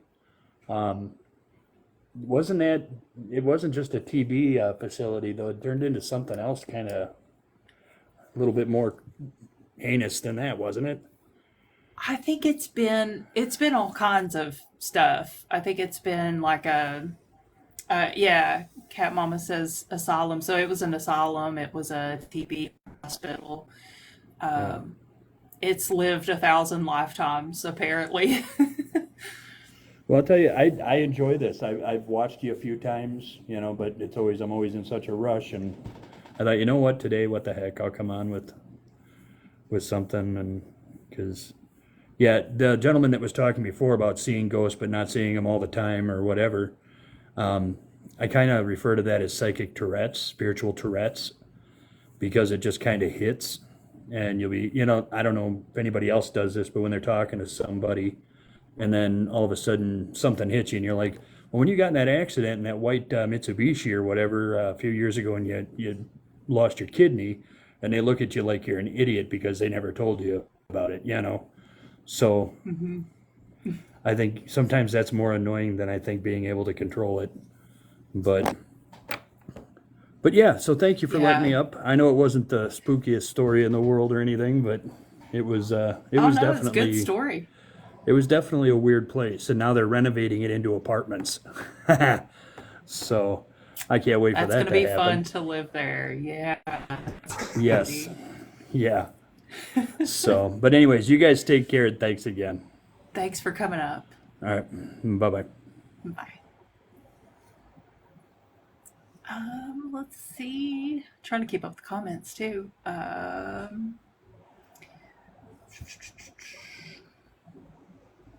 Yeah, it is. And it's funny too, that hospital, or not hospital, oh my God, that graveyard I was talking about that I made the video on, that was Kentucky's, that they also hosted on that piece of property, Kentucky's first crematorium. And it's apartments now. So you can literally live in Kentucky's first crematorium if you want. I don't know if I'd want to live there, but I would definitely want to ghost hunt there. So if anybody can hook me up, I'm there. I don't care how spooky it is. You're down. I am down. Down to ghost hunt. Cat Mama said mental hospitals into apartments is crazy.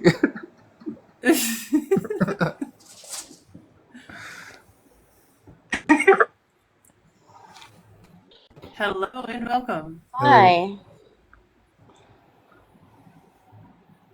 You got a spooky story for us? I do actually. I am what, and a lot of people don't accept it, but I'm what you call a physical medium.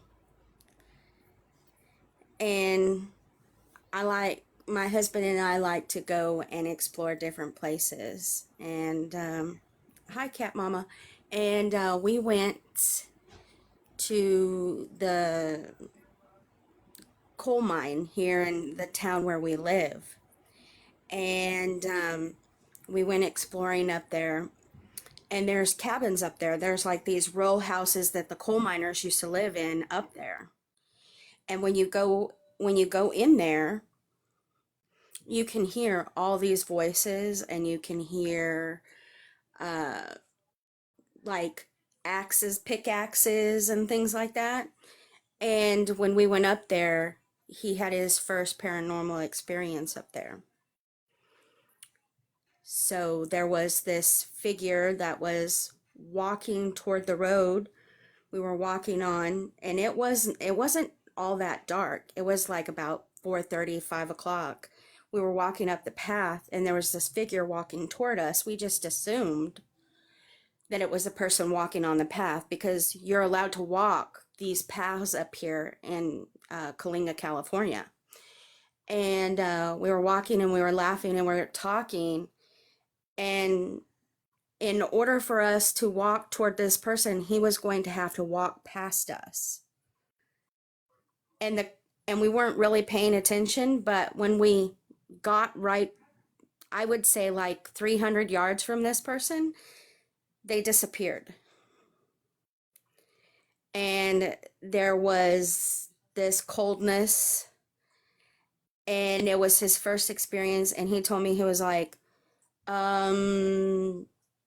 did he go past us? And I was like, no, he did not go past us. And he grabbed my arm, and he started walking backwards at first, and then he turned around and started walking away. So that was his first paranormal experience. It was fantastic. Yeah, that sounds like a good one. Yeah, we're heavily into the paranormal here. Halloween's our favorite, our favorite season, but oh yeah. And there are so many great places in California. The Redlands, Knight's Ferry, there are so many wonderful areas here if you want a paranormal. I have been to Elizabeth Lake in California. There are so many great places. I've been to Kentucky once. Never want to go again. I did go to the asylum that you guys are talking about, the tuberculosis asylum. I was so overwhelmed when I was there. I was walking through there, and I just felt this incredible pulling on my body. And it was just so overwhelming with emotions. I started crying. I started not being able to breathe. I didn't even know it was a tuberculosis hospital at the time. I was just told that it was uh, an asylum for mentally defective people. That's what they told us. And we were like, oh, okay. So we're, taking our stuff out and we're going to go walk up there. And it was so overwhelming. I could not breathe. I started crying, and it was one of the worst experiences I've had. Um, and I've had others like that too at Linda Vista Hospital in Los Angeles as well, but not as bad as when I went to the asylum. So, and it's hard too because you get people who are like, no, paranormal's not real. It's this, it's this, it's this. But if a person has had a paranormal experience or not, because one, they're never going to forget it. It's always going to be ingrained in you, and you can't quite understand it, but then you can't quite let it go either, because you know what you felt, and you can't make another person like feel that, because once you feel it, because it's like this incredible cold it's like this deep-rooted coldness that you get when a spirit touches you, and it goes down to the depths of your body.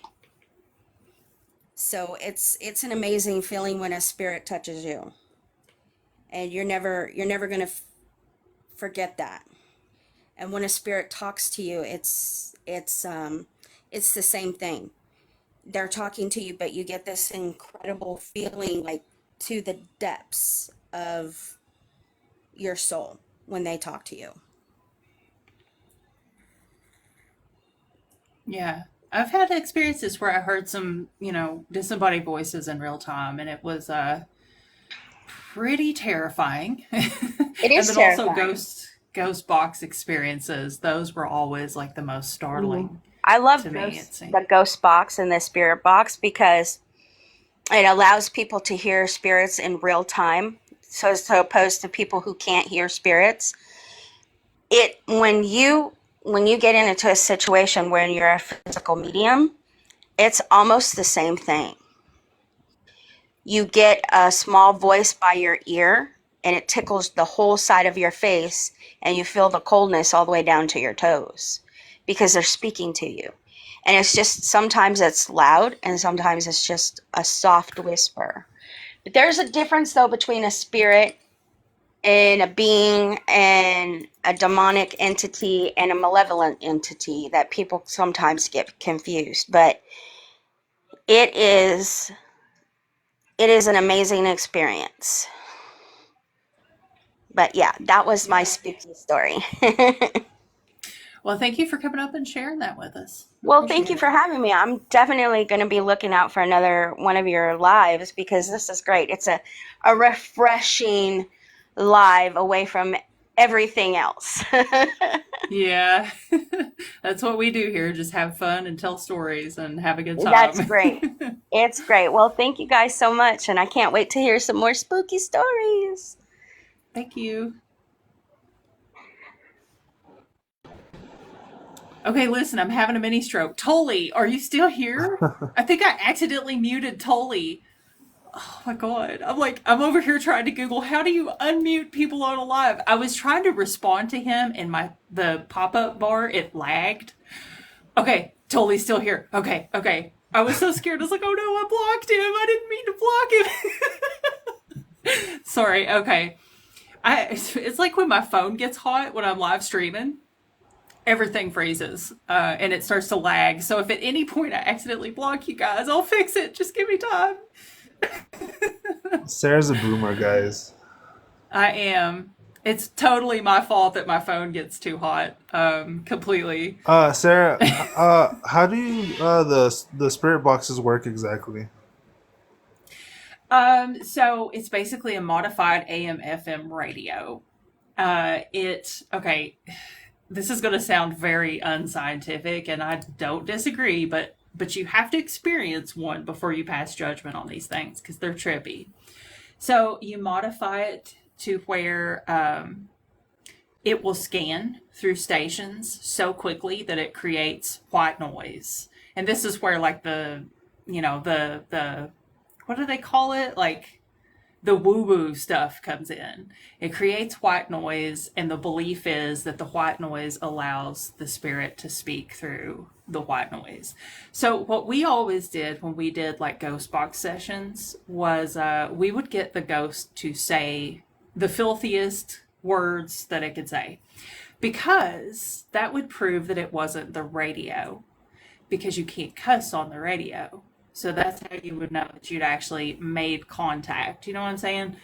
And I'll tell you one thing, like, I was always a big skeptic when it came to gadgets in the paranormal. I'm not a gadget person. I don't like paranormal gadgets. I know this is a hot take, but like the Ovilus and what is that one that lights up and plays music? Like I don't like to use those because I feel like there's too many variables, and I just don't think ghosts can manipulate motherboards. But anyway, the radio, though, I've had a lot of experiences where we got a lot of activity. And we've had very strange, very in-depth conversations with entities over the ghost box.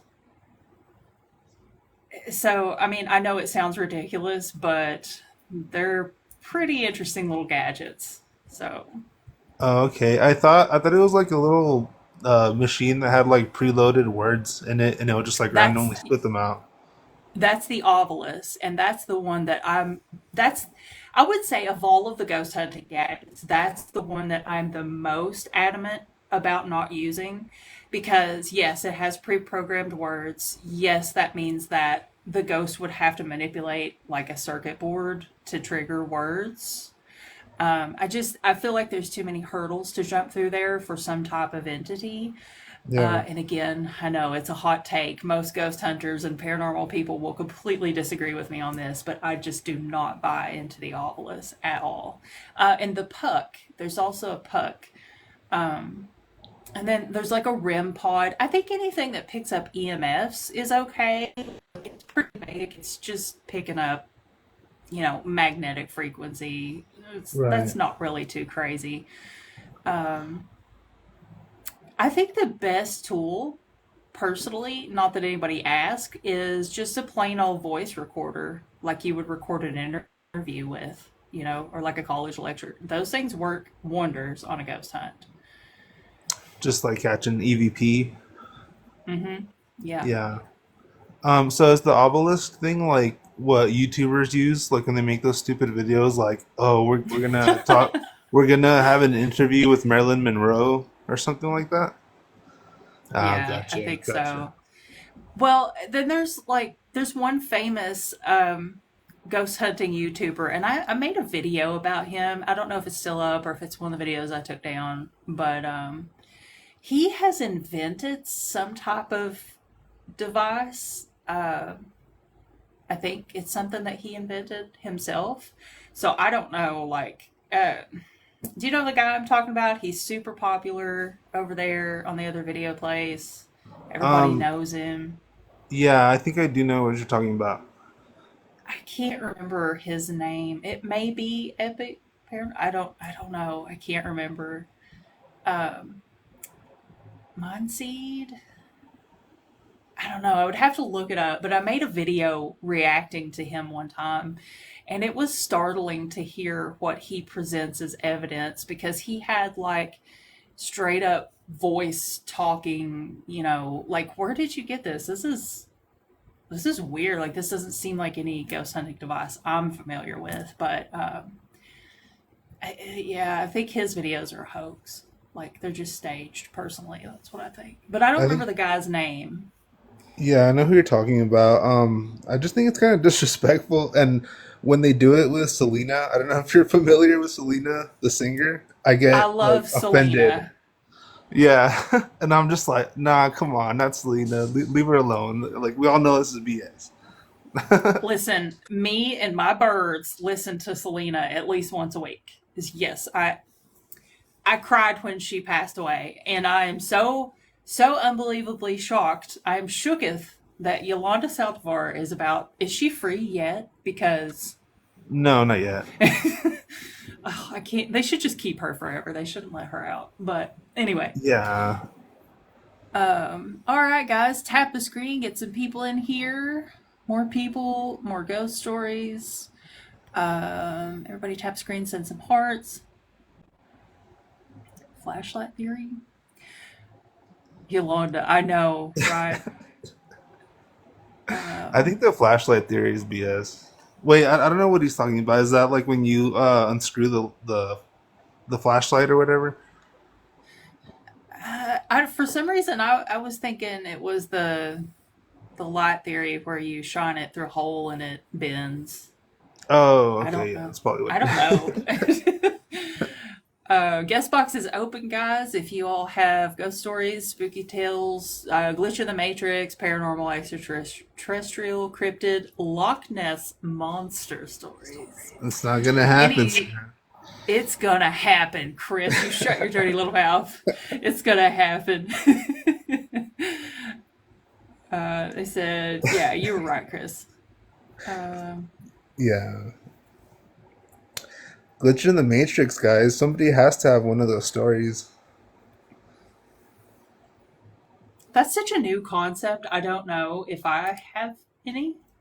I did have that hair color brush appeared, and I didn't buy it, and I don't know where it came from. So maybe that's kind of one. I don't know. Yeah. I don't know if everybody knows what that means. I don't know if we should explain it, but it's just like when weird stuff happens, like with your hairbrush, or like me when I found a shirt that I'd never bought before. Yeah, just weird stuff like that. And my screen is lagging again.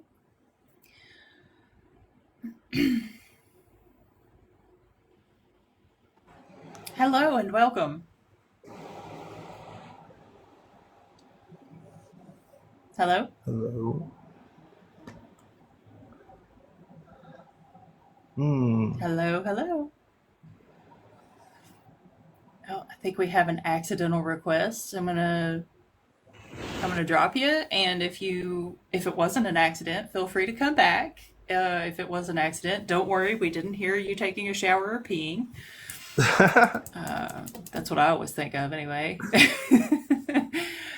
All right, guys.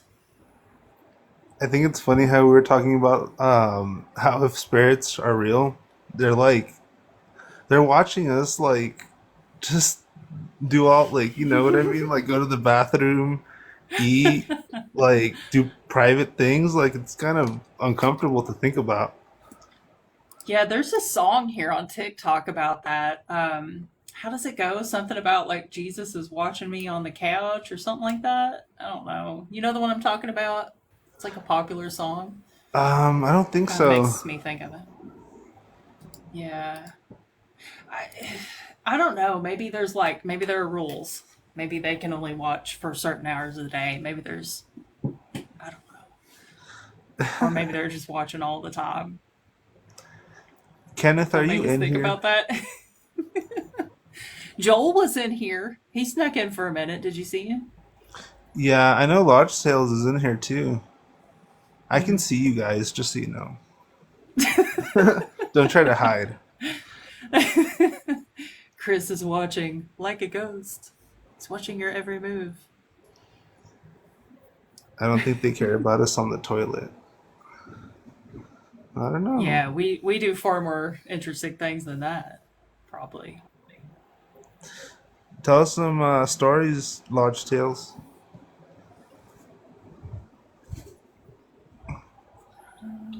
Let's see. Huh. Oh, okay. Here we go. Come on, screen. Hey. How you doing? I changed my icon so I don't realize it's me when it pops up. I'm like, eh. Well, I guess if nobody else will jump up, I will. What the heck? Yeah. You know, the thing that got me into spirits and that realm. When I was 15, I just about to get my driver's license, and my buddy Joe came over, and he had bought a rummage sale Ouija board, and we started in the basement goofing around with the Ouija board. And we had seen it in movies and stuff. We figured, how hard can this be? Well, the planchette just started kind of zipping around, and it started saying weird things. It was talking about stupid Sue, and it kept asking, but how is stupid Sue? It was really kind of, for us, it wasn't, what we expected. We expected to get the secrets of the universe from this thing, but it didn't go that way. So finally it started getting real weird, because we would have our hands off of it, but it would still spin. And occasionally, if it was close enough to a yes or no, it would pop over. And I freaked out. So I ran upstairs, and my mom was there. And I looked at her, I said, Mom, I got something to ask you. And she locked dead eyes with me. And she said, you brought a Ouija board into my house, didn't you? And I almost crapped myself, because it's like, how in the hell would she know that, So as we were going down to the basement, Joey started screaming, and he was freaking out. She brought her Bible, and as we were coming down the stairs, it was spelling out Carol. Now, it wasn't spelling her name properly, but it was spelling it enough Joey knew what it was saying, and he was off in the back corner, probably about 15 feet away from it, and he was yelling and pointing. And we got down there, and it stopped, and it pointed right at her. She sat down, and it asked, how is stupid Sue? Well, I asked Mom, I don't know what's going on. You're 15 years old, you've never done anything like this, and then all of a sudden you've got this thing that's happening. And at one point I actually picked it up and looked to see if Joey had a magnet or batteries or something on it, because I thought for sure there's no way this was really happening. And come to find out, it was something that my mother and my aunt and their friends had contact with when they were teenagers in Franksville. So she finally got it to shut. It didn't want to. She did what she needed to. She gave it back to Joey. She said, I should burn this, but it's yours. So Joe took it home, and a couple days later it was back at my house. So I thought Joey was messing with me, so I'd take it back to his house, because at that point I was still kind of shook up over it. And my mom finally, the second or third time that it came, she did burn it. And I've never seen anything burn like that before in my life. It wouldn't burn when you left it together, but as soon as she broke it up, it burned. But the colors and the heat that emanated off of that was insane. She actually had to use gasoline to get it going, but once it went, it wasn't normal colors. I don't know if anybody else has ever burned them or not, but it was really bizarre. Yeah, I found that out later on that you don't burn them. It's not the best thing to do, but that got my interest, and then after I got done freaking out, it was a serious interest into these things, and finding out what I found out from my mother and her friends. Now that I was old enough, they told me about it and the things that happened. But if you ever look up Franksville, Wisconsin, it's by Racine and Kenosha, and where her friend Trudy lived, if you drew a line, it was kind of like a little bit of a southerly slope to where our property was, and then it went over to the big farm, the Thunderbird. And the things that happened at that place were so bizarre. I'll call her Giba, because that's what I called her when I was a kid. But I remember as a child being there, she babysat me, and I remember, doors opening, dresser drawers opening. It was just a very active place. She'd been thrown almost out of the haymow. I'm trying to think how I can put this without seeming like my brain is jello. But once I found out what had happened and why this board recognized me or that my mom was there, and then it pieced together. But I find it, the one thing I've always found over the years that is amazing is people get these from Parker Brothers. They get them from, was Toys R Us, but you can buy them at other stores now. You can buy them online. And does anybody else, and I'll leave on this, does anybody else think that they are just one of the most dangerous introduction tools to the spiritual realm? Or is that just me? Personally, I've tried to use them, and I don't think I really ever had anything significant happen. I told a story here on TikTok once about like there was kind of a weird little funny thing happened after me and a friend used one time, but I don't think it was paranormal. Um, I I don't know. Part of me wants to believe that Ouija boards are like, super spooky. Another part of me is like, it's The Exorcist that gave them a bad name. You know what I mean? I Right. don't know. Because I mean, I can't speak from experience because I've never got one to work. But I will say that just as someone who appreciates witchcraft and the occult, I love the idea of the old handmade talking boards that are actually made out of wood Yep. and carved and painted, and somebody put a lot of intention into those. Yep. And being from the Appalachian Mountains, of course, I believe that when you put that much work and heart, passion into something, it's going to leave some type of emotional imprint or energy imprint. You know what I mean? So I think maybe if I could use a real one, Yeah. maybe I Yeah. might See, have an my experience. Yeah. yeah, my Aunt Juanita had one. Somehow or another, after that, we went down there, and the topic got brought up, and she was, "Oh, sugar, I got something to show you." Then Eugene, go and get the box out of the top of the closet. And she came, and her Uncle Eugene went and got it, brought it back. She opened up this old box, and it was probably 3/4 of an inch thick. I don't know. It was a brown wood. It wasn't. I don't know if it was oak or what it was, but it was old. And she got on there, and she was doing.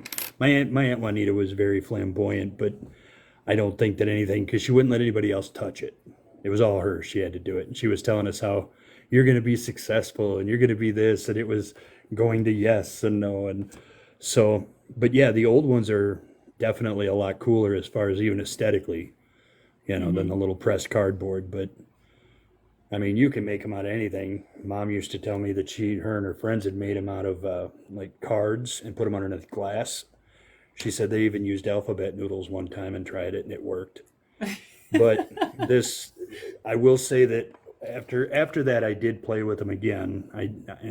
I say play because it kind of takes away the sting, but it was over the years, and I've seen some pretty weird stuff, because people say the wrong things. People say, they give them carte blanche to come out and do something, or they try to get them to, well, can you push this or can you move that? I don't believe you. Show me that you're here. And it's like, oh, good, shut up.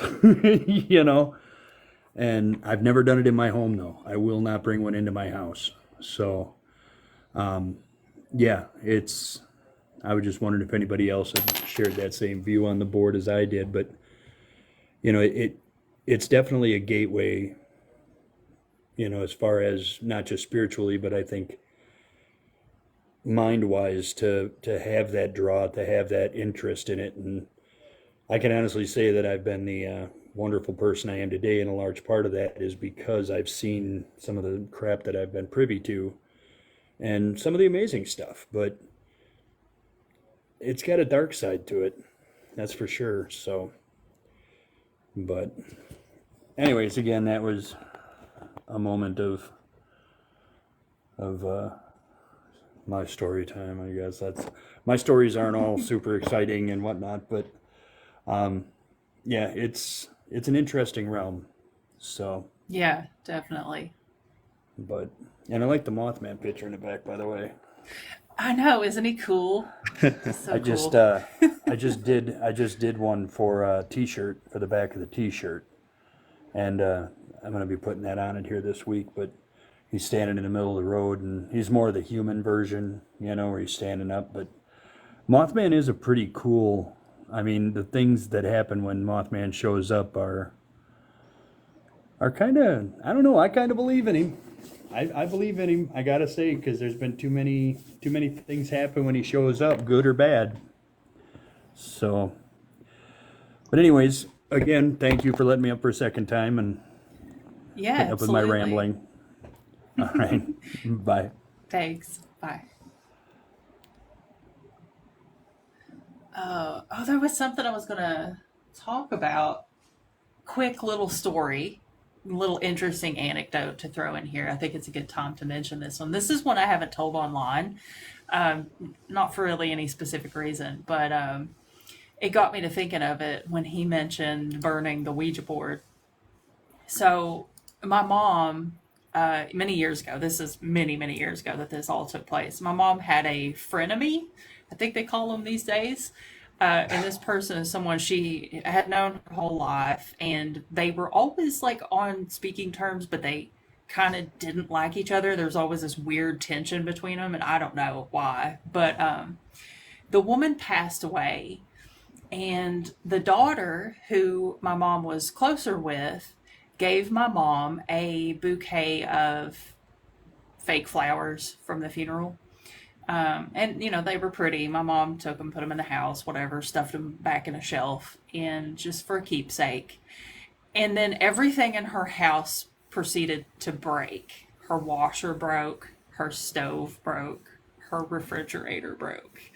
Every appliance, everything malfunctioned. She had like plumbing problems. It was just this obviously, you know, my mom lived in an old house, so obviously these things could have been coming no matter what. It could have been entirely incidental. I'm not saying that it wasn't, but this is just a fun little story. We were talking on the phone one day, and I was like, well, to me, it sounds paranormal, because of course I would say that. I was like, do you have anything, you know, my mom and my sister-in-law used to go to a lot of auctions.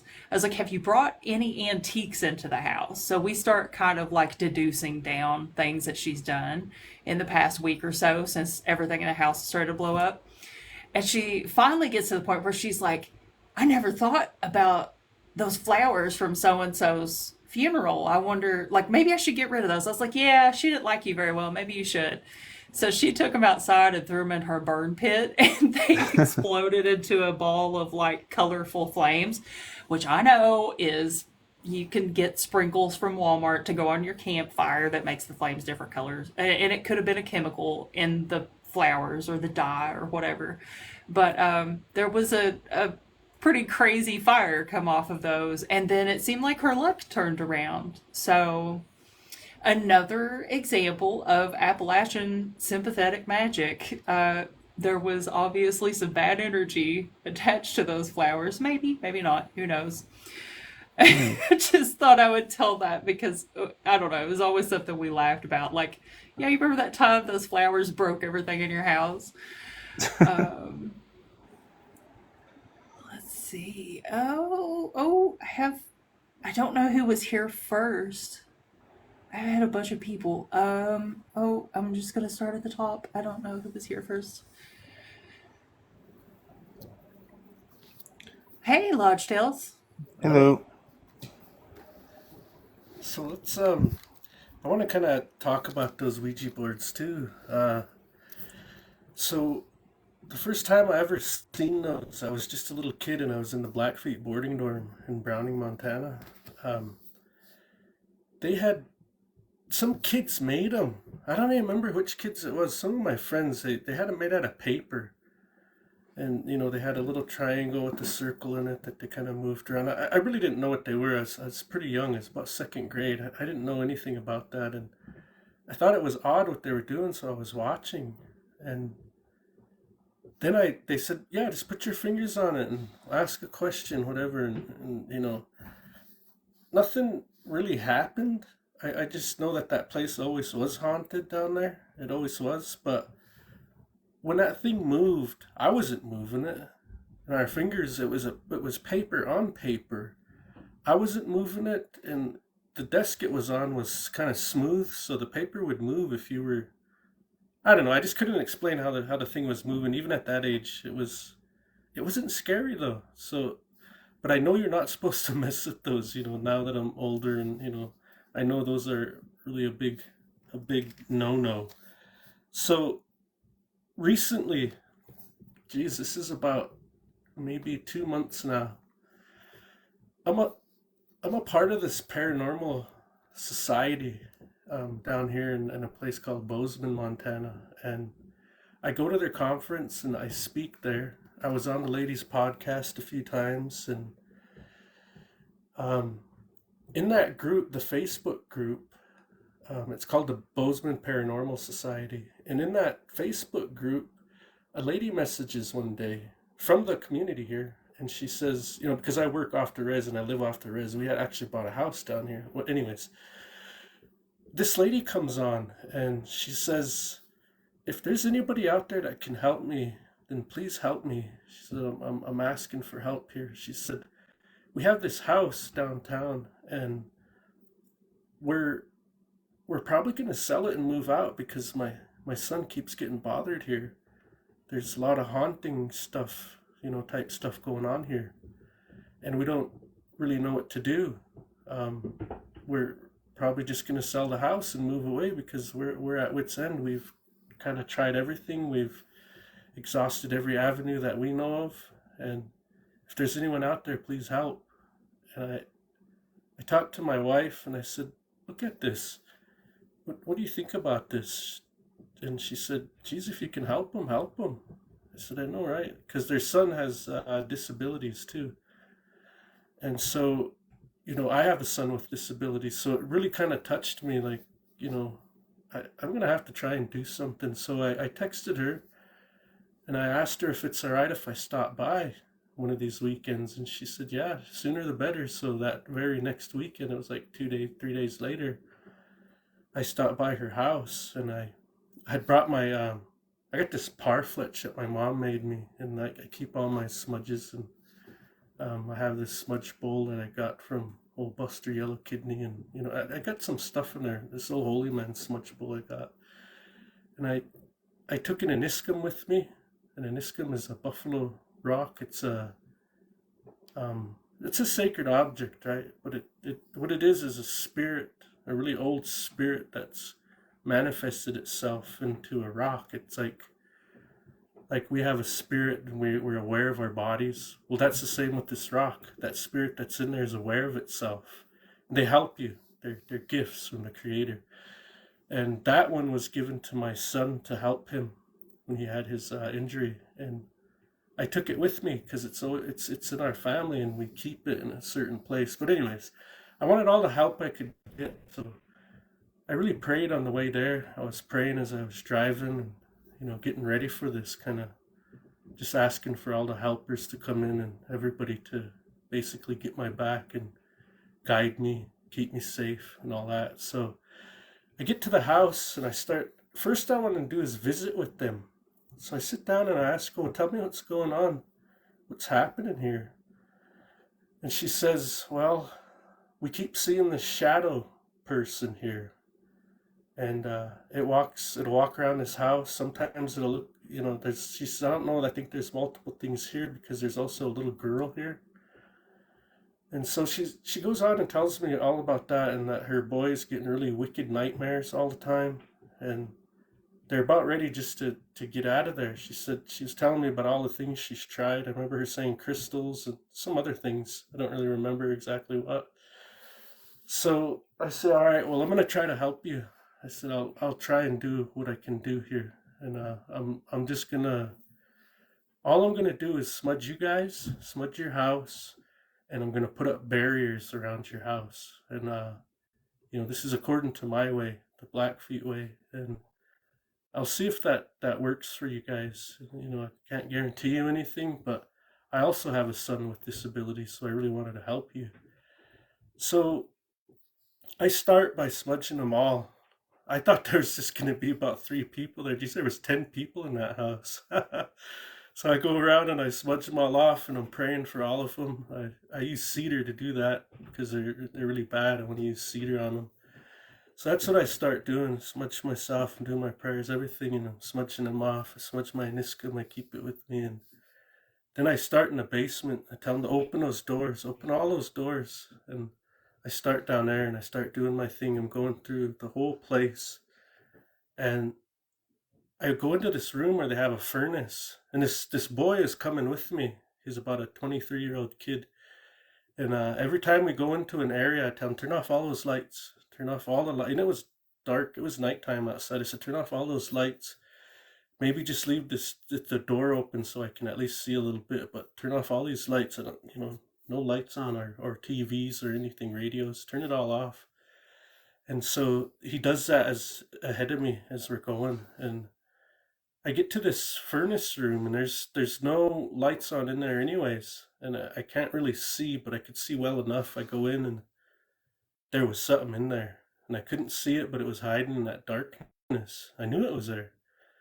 And so there's this other little room attached to that furnace room, which is actually right under the stairs. And that's where I had it cornered down there. Whatever it was pretty strong. I could tell it was. But I was still cleansing it and I was smudging and I stopped because I went back out of there. I'm like, okay, wait a minute, that whatever that is ain't gone. So I turn back in there and I do it again. I run it back out and finally it left. Whatever it was, it got out of there and it left. And as I was walking up those stairs, I just kept thinking about it. In my prayers, I was still praying, but I stopped and I told that boy, I said, there was something in there in that room. He says, oh my God, he says, this is where all of the activity centers is right here. He says, and he start telling me a few stories real quick. I says, well, let's continue on. We go upstairs. I cleanse that whole place out. I get upstairs. I do the rest of it. And then I tell him to shut all those doors. And their boy that with the special needs that was really getting bothered, he had a friend there with him. He says, and I forgot to mention that we were playing with the Ouija board. I said, oh, is that right? Okay. All right.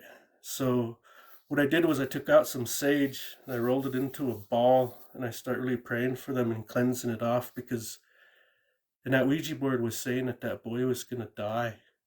His friend, the son with disabilities, his friend was going to die. And they were shook up and they were afraid. So, sage cleanses death in our way. So I start rubbing him off with it and praying for him. I kind of gave him a double dose, I guess, of blessings. And that boy too, that his friend. And I took it out and I buried it like you're supposed to until say the prayers for it. Then I started putting up all the barriers for this place. Anyways, I keep checking on that woman and she keeps saying, no, there's nothing that's happened. Thank you. They tried to pay me. I said, we don't take pay for this. This ain't, because it's not me. Who am I? I'm just some dude, just some dude from the res. I'm not nobody special. I'm nothing. It's all the creator that does this. It ain't me. So I was telling her, you don't pay me. I says, if you really want to do something good, donate to a charity somewhere in honor of this, I guess. But I don't need no money. That's not why I'm here. So I keep checking on her, and I guess no news is good news because I don't hear back from her very often.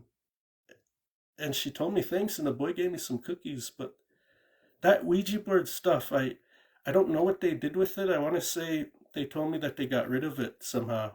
But it's not in that house. And I know that that's what she said because everything picked up as soon as those boys played with that. So just to kind of, I guess, add to the danger of these things, don't mess with them. But it's not necessarily just a Ouija board. You can invoke these things just by your thoughts. You don't have to use a Ouija board. You really don't. It's in your mind too, like the things you're thinking, the way you're feeling, and you can invite these things in. It ain't just because of those. That's kind of one thing I wanted to share about that. It's more broad than just a Ouija board. It really is. There's a lot of things you can do to open yourself up to these things. But let's see, moving along, what I actually come on for was to talk about this place called Four-Horn Lake, back on the res. So Four-Horn Lake has a lot of stories about this place. The other Blackfeet in here, Chief, he probably knows some stories about Four-Horn Lake. So this lake has UFO activities, spirits, God, you name it. There's a laundry list of stuff. What I'll start with is an old story from Joe Bullshoe. This would have been the original Bullshoe's son. And there's a reservoir there now that they kind of almost have it dammed a little bit, and they're using it for electricity and stuff. Well, anyways, before all that was even there, he was hunting. Well, Joe Bullshit was hunting out there, and he had a boat and he was on horseback and he was trying to get antelope. And so he comes. It would be south of the lake. There's some hills there, and he kind of comes up like that over by where the reservoir would be on the east side. So he comes from the south and is heading around east. He gets up on that hill, he stakes his horse down, and he crawls up on his belly, and he's looking over, he's thinking maybe there's some antelope that are down there watering, and if he can, he'll get a jump on them. Well, as soon as he crests that hill, he sees antelope taking off to the north, running over the other hills on that side. And he starts looking down there and wondering what the heck that was that spooked him. Here, what he's seen was this long thing. Like the way he described it is the only way, because how it moved, he said, was like a caterpillar. It just kind of inched itself like a caterpillar is how it moved. And it walked up on the side of that hill where those antelope just ran from. And he sat down, or he laid down his belly, and he just watched, and he watched it, and it moved around a little bit, then it went back into that water and disappeared into the depths and was gone. That's the serpent that they talk about there.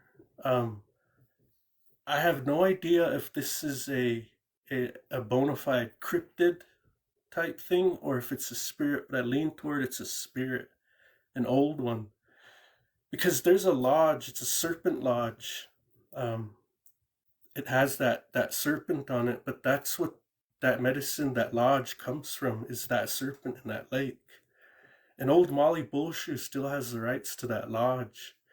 And her son knows all those songs to it. And I think soon here they're going to transfer it to somebody, but that's still around, that lodge, that comes from the power of that lake. Whatever spirit that is that's in there, that serpent.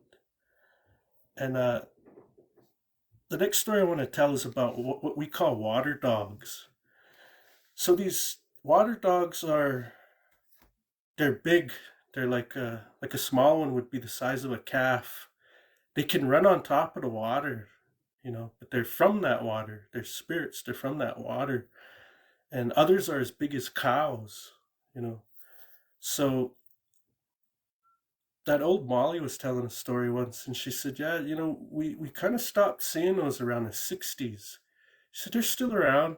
They're still around, but it seems like they kind of died down in the 60s. You don't hear too much about them anymore. She says, but one day a guy was down there and he seen a dead cow floating on the north side of that lake in those reeds. It was kind of floating there. It must have been kind of getting those gases built up because it was floating, just slow, kind of floating around in there. And next thing you know, they start looking at it because they were driving by and they stopped. They got out, and I don't know what they were doing, but they got to looking at it some more. And here another one came, but it wasn't a dead cow. It was those water dogs. They were just kind of floating around in there, and then they went down into that lake, and they were gone. But people would see these often. And not only in that place, is another lake called Mittens Lake. This lady actually caught one. She didn't know what it was.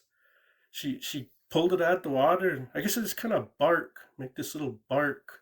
But it was a small one, like it must have been a really small baby, And I guess she even took it home. Like took it home and then didn't realize, this isn't normal. So she brought it back. It went into that water and dove under and was gone. But there are stories of those water dogs. It's kind of an enigma, I guess, because you don't hear very much about it unless you listen to a lot of these stories, or you're around a lot of elders, and you'll hear these stories about those things, those water dogs that are in there. The one my wife seen was actually at a different place called Birch Creek, and She was just driving by that bridge to this place called 7 Mile Lane. That place has a lot of its own ghost stories. Maybe the next time I come on, I'll give a 7 Mile Lane talk. But she was driving down that road. It leads off the res, just south of Heart Butte there on the south side of the reservation. And as she was crossing that bridge, she looked across to her left, and she seen that water dog just run across that water like nothing. Just ran about the size of a calf, ran across that water, got on the other side, looked at her, then ran back to that water and just like it fell off a cliff into the water, but it was already on top of the water and it just went right down. Gone. So those are the water dog stories. And this last story I'll talk about, well, I'll tell two more. This next one, old Bullshoe was telling Joe, he says, and Bullshoe was born in the late 1800s, and his son would have been right after that. So he was telling his son, he says, don't go down to that lake when it's storming out or anything like that. You stay away from there. Don't ever ride out there when it's like that. When there's a lot of rain, thunder and stuff, just stay out of there. Don't ever bother around that. Well, he was riding down there for something.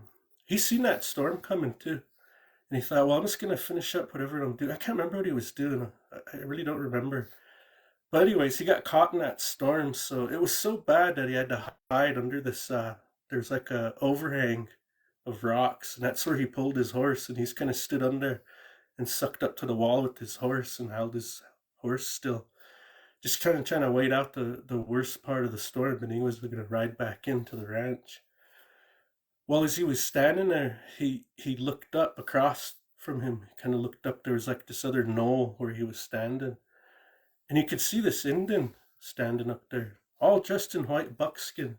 He had a war bonnet on, and he had this drum, this hand drum, and a drumstick. And because he could start hearing it. You could hear that man singing over there. He's like, what's going on? What the heck is that? Then he start really listening. You could faintly hear him singing. Next thing you know, he said every time he was hitting that drum, he says that's when the lightning would strike, boom, or thunder would hit every time he'd hit that drum.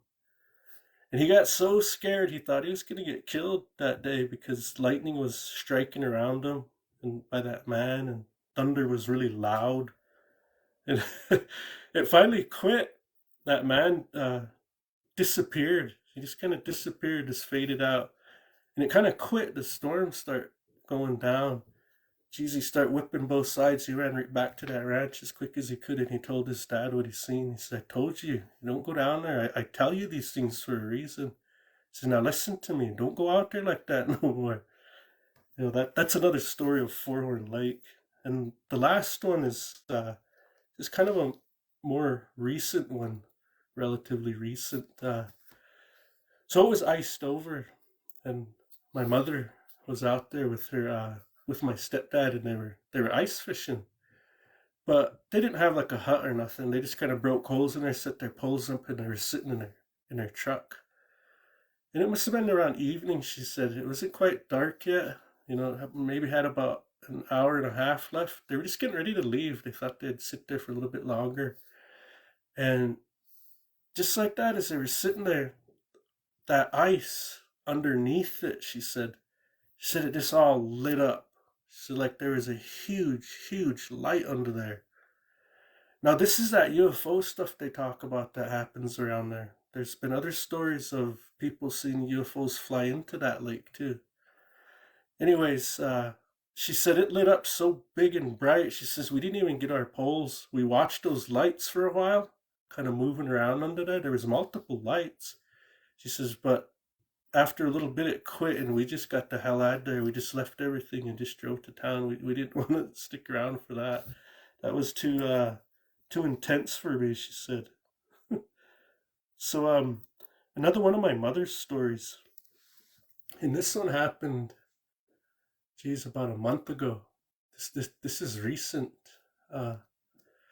So my cousin is in a bad way. She's on those drugs, and she's really in a bad way. Lost all her family, lost her house, lives here and there. And one day, my mom found her all beat to hell. Her whole face just rearranged, just beat to a pulp, you know.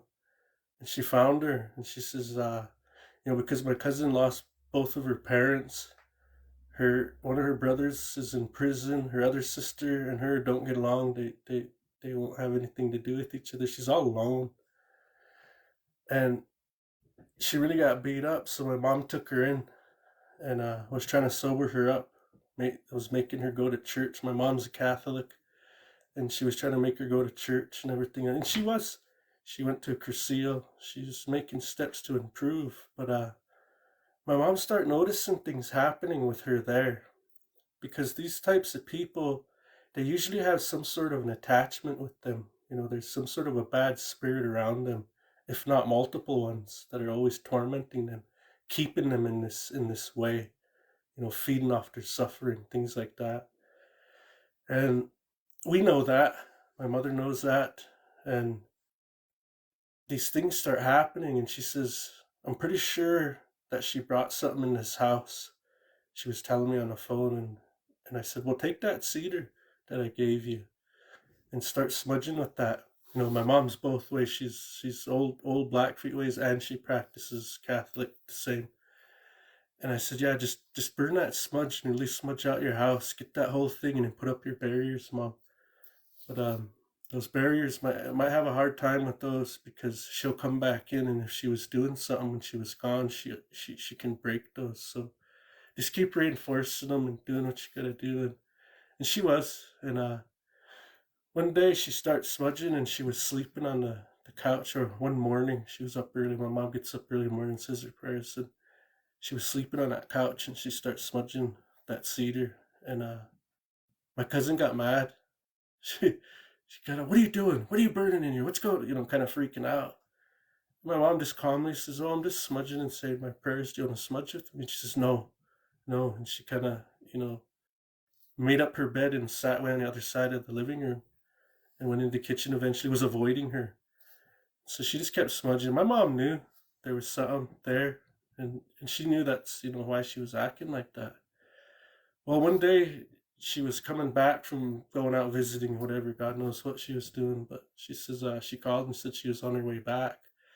So she lit that smudge before she came in. And she started praying, and she come in, and she says, well, oh, you're smudging. Yeah. She says, you want to smudge with me? She says, yeah, I will. And she started smudging at that cedar. When she did, she stopped and she just looked at my mom. She says, what'd you do to me? She just sat down, and started really sweating. And my mom said, nothing. It's just smudge. It's just cedar. And she just sat down and was kind of out of it, And we know it's because of those things on her. And so eventually she ended up leaving that house. She's not there anymore. And just yesterday they found her beat up again. This time with a broke leg. Somebody beat her up with a baseball bat. It's pretty sad. But before she left, my mother was sleeping, and her bathroom attaches to the master. And there's also a door that leads out of the bathroom to the living room. That's where everybody goes and uses it. And she'll just shut her bedroom door to the bathroom. Well, one night, because she leaves that door open when she sleeps, and she leaves the door open to the living room, she could see my cousin, and she would always keep an eye on her. And so she was sleeping like that one night, and she got woke up because she heard this banging coming from the bathroom.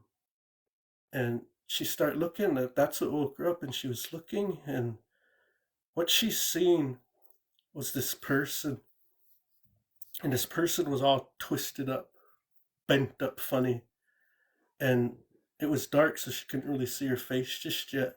And here she start walking closer, whatever that person was, start walking closer to that, out of that bathroom to her bed. And she was laying there watching it. And that's what was banging. When she got to look at it, it was this person, but it was walking like a spider. Like how the spider's legs are, how they're bent up.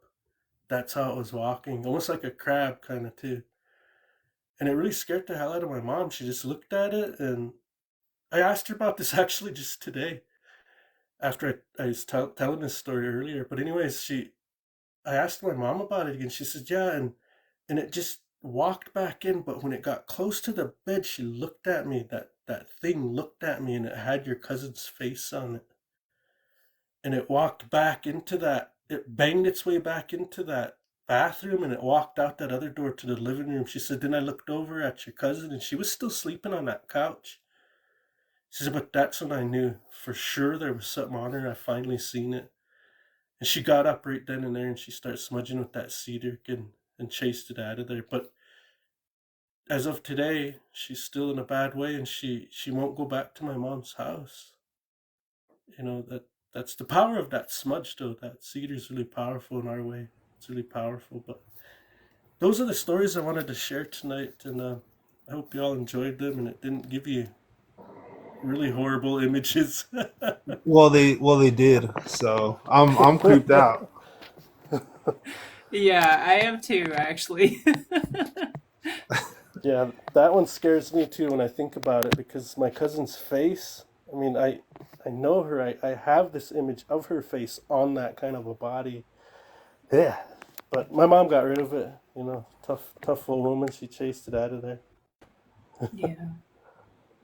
Well, Well, thank you so much, Lodge Tales. We always appreciate it. And you guys, if you like Lodge Tales stories, go follow Lodge Tales podcast. Lots of great stories. Definitely give him a follow and check him out. Very cool. We always appreciate you, Lodge Tales. all right. Thank you, ma'am. And good night, everybody. Thank you. Thank you. Good night. Oh man. Oh man, the spider part. Whew. Yeah, I wasn't expecting it. Yeah, I wasn't either. Wow. And I'm like in the dark right now, and I just like want to go turn on the light, but I'm lazy. You need a clapper so you can clap on, clap off. I know. I'll turn my flashlight on my phone because I have like 3 phones that I use. When one dies, I'll just use the other one. Yeah. So I'm about to turn them all on.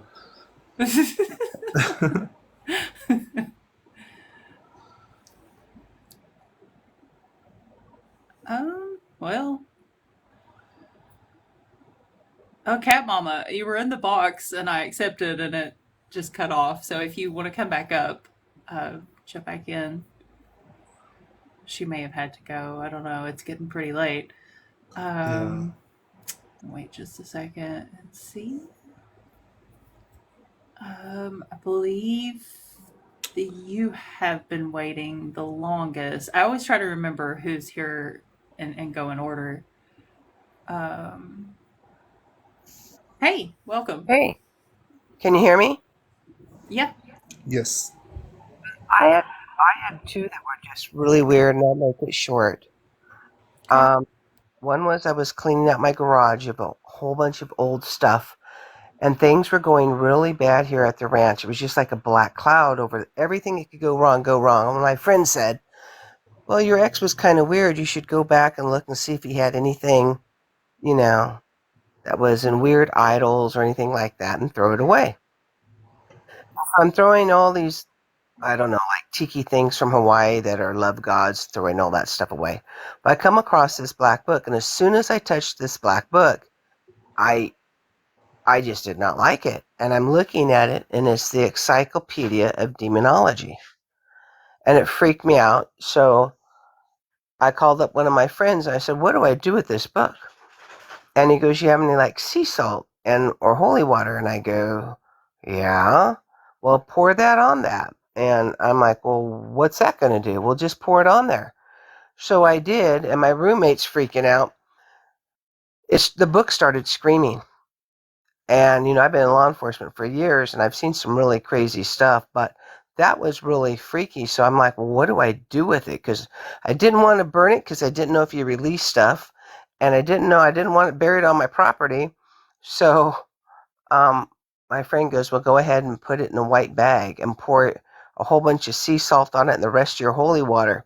And I put it in the front dumpster in front of the ranch, and you could actually hear still screaming. I was wondering, I hope God no one drives by and think I killed some, put to go to heaven somebody, and put them in my dumpster. And it finally quieted down after like 3-4 hours. But I have never seen anything like that. And just, I don't even know what that was. But it was really, really freaky. And on a good note, I had a beautiful Great Dane that was a wonderful service dog because I train service dogs for people. And unfortunately, he had died. And when friends were over, you could still hear his nails clicking on the tile in the house. And we had some friends over, and I said, he's still here.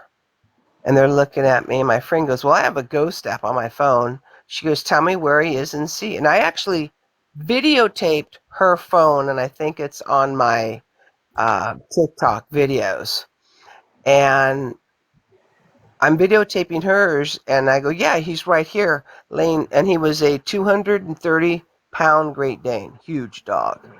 And he almost took up a whole queen futon when he was laying down. So I'm videotaping hers.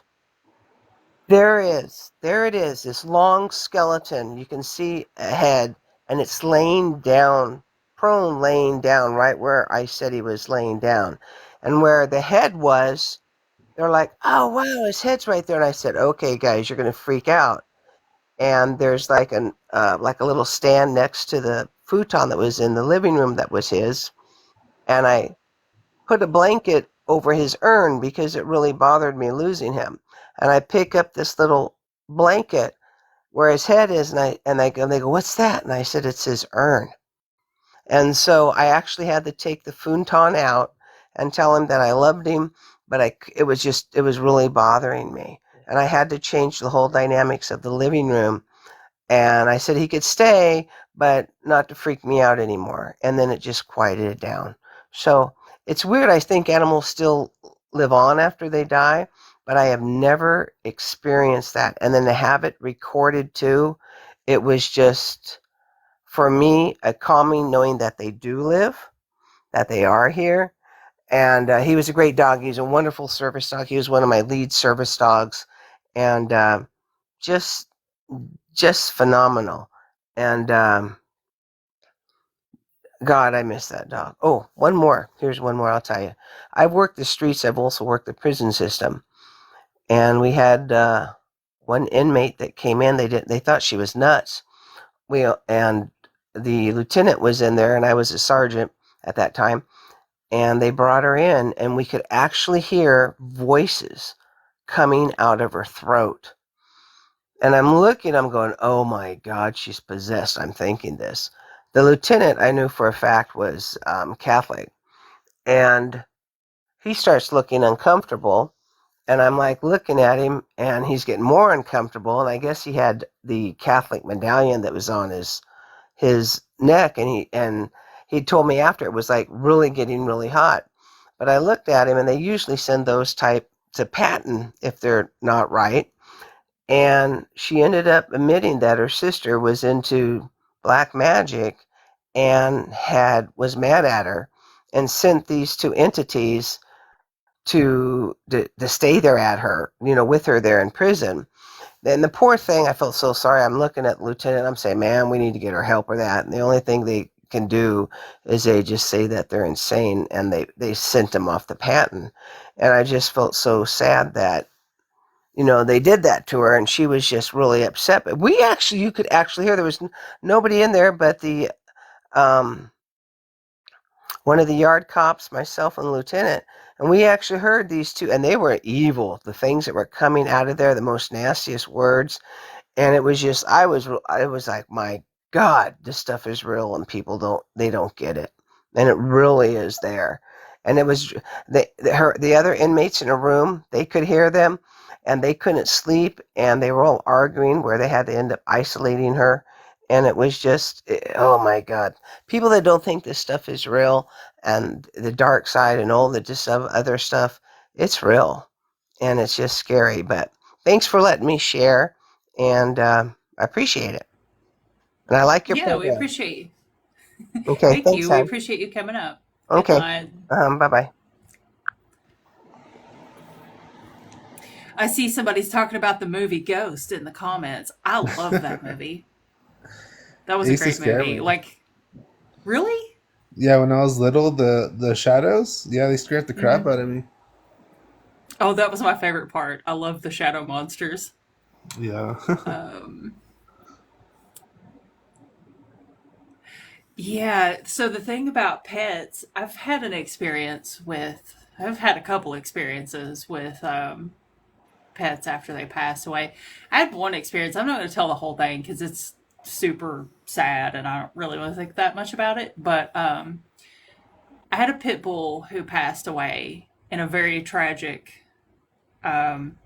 The vet that I had taken her to overdosed her, and so I brought her home that night, and then she didn't make it all the way through the night.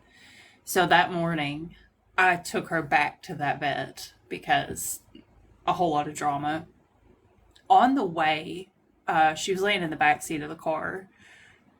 This is the weirdest thing. This is one of the weirdest phenomenon I've ever experienced, and I don't know that it's paranormal. I don't know what it really was, but as I was driving, every dog that lived, like any house that had a dog that ran loose, because that's a thing in Kentucky. It may not be where you live, but it is in Kentucky. They would all start running at the back of the car. Like dogs were coming out of yards running behind my car. And it did it at like house after house after house. And I was like, what is going on? Why are these dogs chasing my car? And then eventually it stopped when I got, I don't know, several miles away. But that was one of the strangest thing ever. And then I had a lot of experiences afterwards where I would think that I saw her somewhere. And then I would be like, no, I'm probably just used to seeing her. And I think that I'm seeing her, but I'm not really. So I never knew if that was potentially paranormal. But the thing with the dogs chasing my car had never happened before, and it never happened again. I don't know. It felt paranormal. But yeah, just want to throw that out there. It's hard to lose pets, and yeah, after her, like I can totally relate to what that person was talking about because it's a lot. I'm going to take another decaf bathroom break. Chris, do you want to take the next person? Yeah, sure, I got it. Okay. All right. Let's see here. Mm-mm-mm-mm. Hello? All right, can you guys hear me? Yeah, I can hear you. Okay, great, great. Um, I actually have. I'm not one that believes in. I was not one that would believe in ghosts, but I think I've had three experiences. One I didn't know about until after the fact, and then the one I want to talk about, and I want to give you guys a story, and I really want some feedback because I really don't know much about paranormal. Um, I'm an avid fisherman from Maryland. My girlfriend and I were fishing on a beach called Drum Point. It had a very famous lighthouse there that was moved into the city or into the town and made into the museum. Um, what's really interesting about this particular point is the Chesapeake Bay and the Patuxent River joined together at this particular place. I've been fishing here for a number of years. I'm gonna say at least 10 to 15 years. This particular night, the tides were really moving.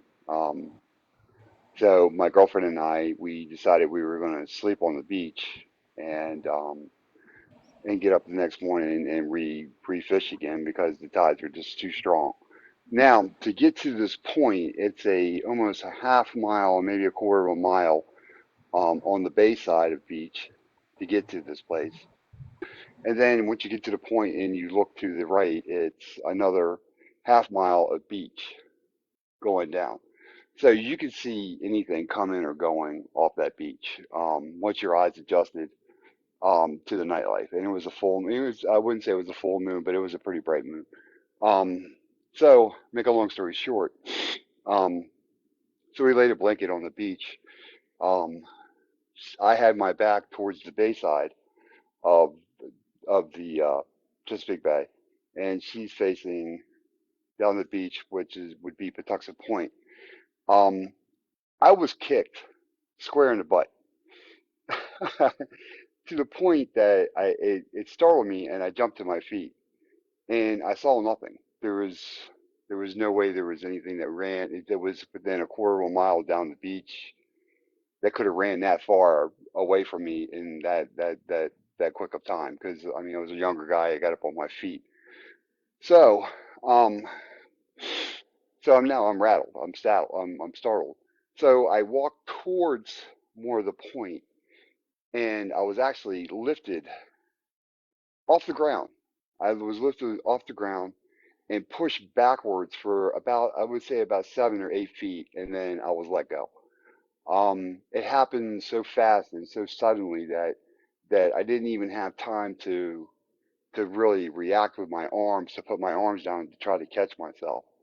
So I'm actually here to get some more feedback from some of the people maybe in the room that could give me some feedback on what would they possibly think that could have been, or because like I said, I'm not one to really, I'm not one on to really, I've never seen any full body apparitions or anything like that in my life, but this was pretty scary for me.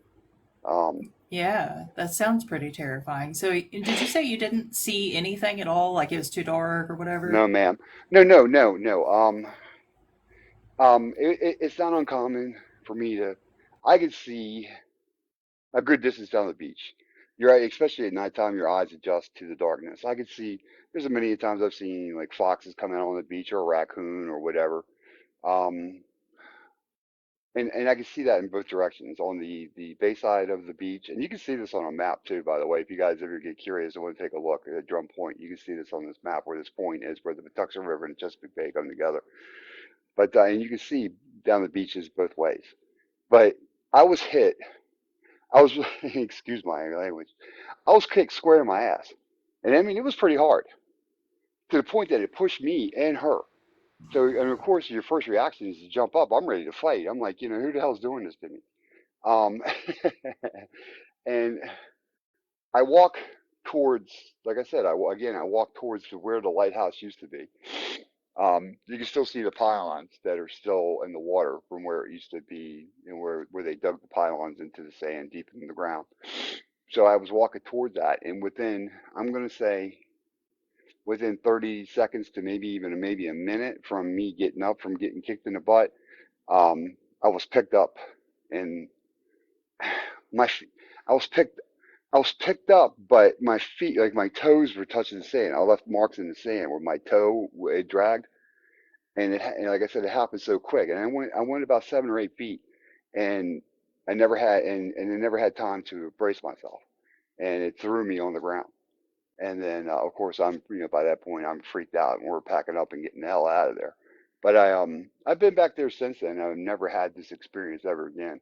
It's just really weird that after all these years, I only had it that one time. So,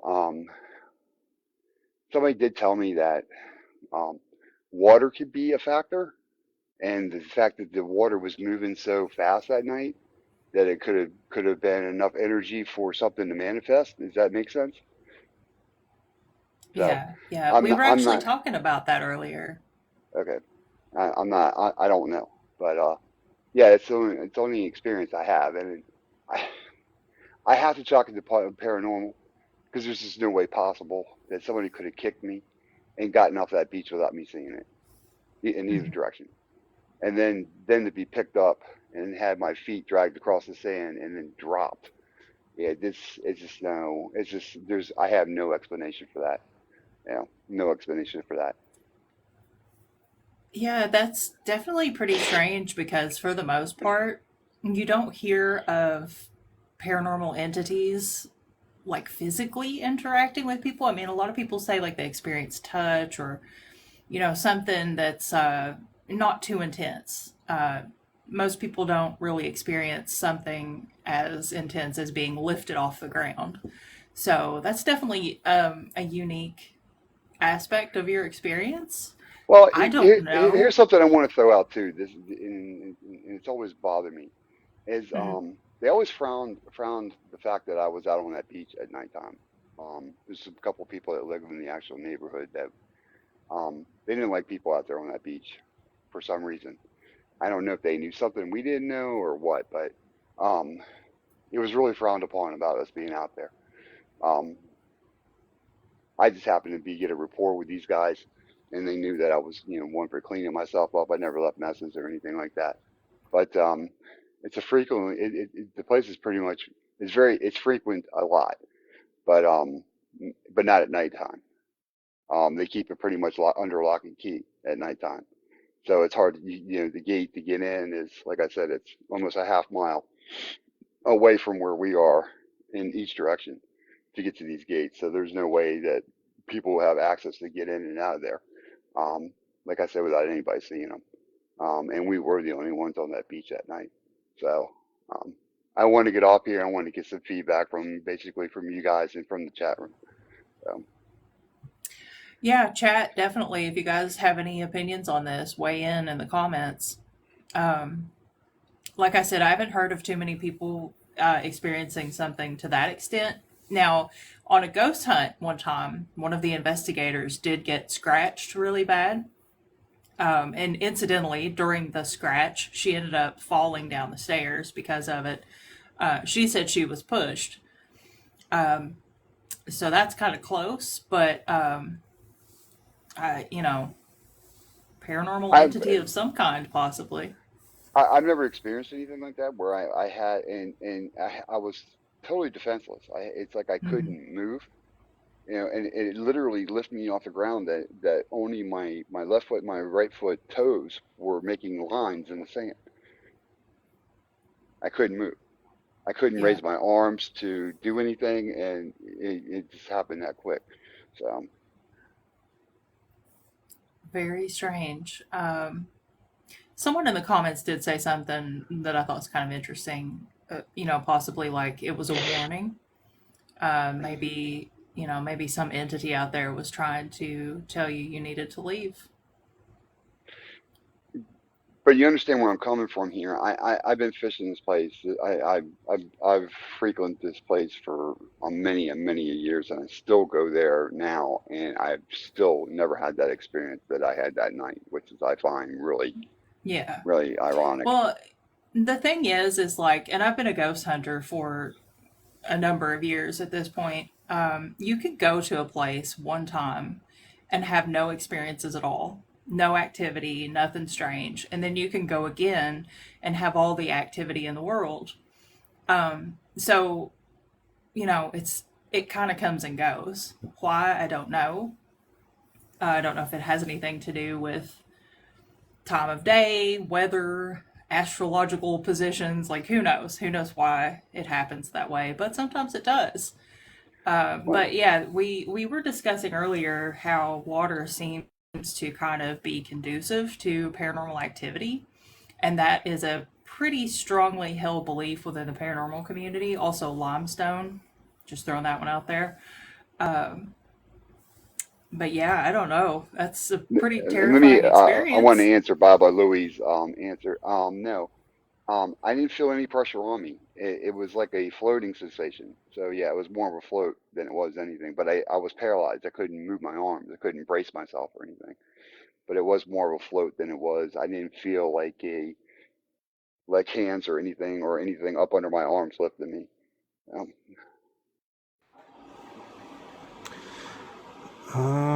A bat says that he's a demonologist for 19 years, and it sounds like an elemental. What is that, Sarah? Exactly. An elemental, it would be like in the Fae world. So things of like Fae elementals are like the elements.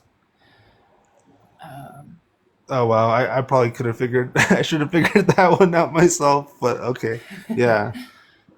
Now, I had my girlfriend there. I mean, she was more of a witness for me then, and we're no longer together, at this time or anything. But for me, it was a hard time for me.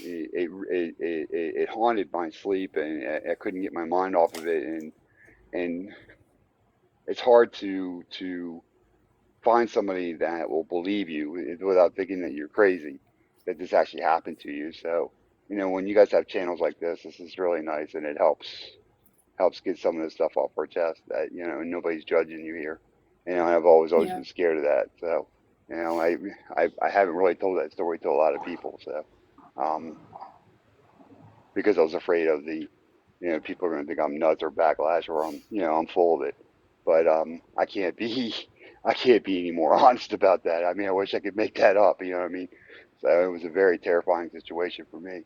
So to the point Yeah, definitely. I actually left gear on the beach. You know, I was so hurry to get out of there.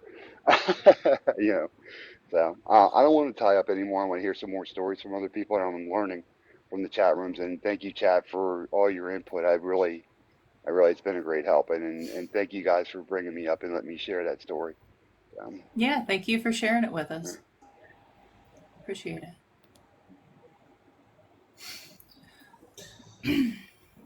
Wow. Yeah, I've never heard of one quite like that. That's a new one on me. You know what? I agree with CH. They say that something crazy might have just been passing through and he was at the wrong place, wrong time. Yeah. Yeah, definitely. There's so many possibilities. That's the thing about the paranormal is like we're so limited in what we know and how we can figure out anything about these experiences. So it's really Right. hard to say sometimes. All we can do is kind of guess and assume.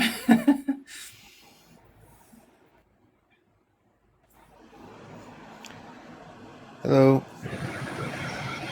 Hello and welcome. Hello, hello.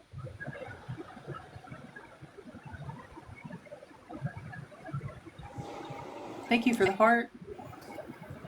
Sharon? Hello, Sharon. I think she might have been an accidental request, Mm-hmm. possibly. Sharon, if you meant to be in the box, feel free to come back. Otherwise, whoops. You guys tap the screen, send some hearts, get some people in here. Let's see who we got. Hello, Ali. Is it Ali?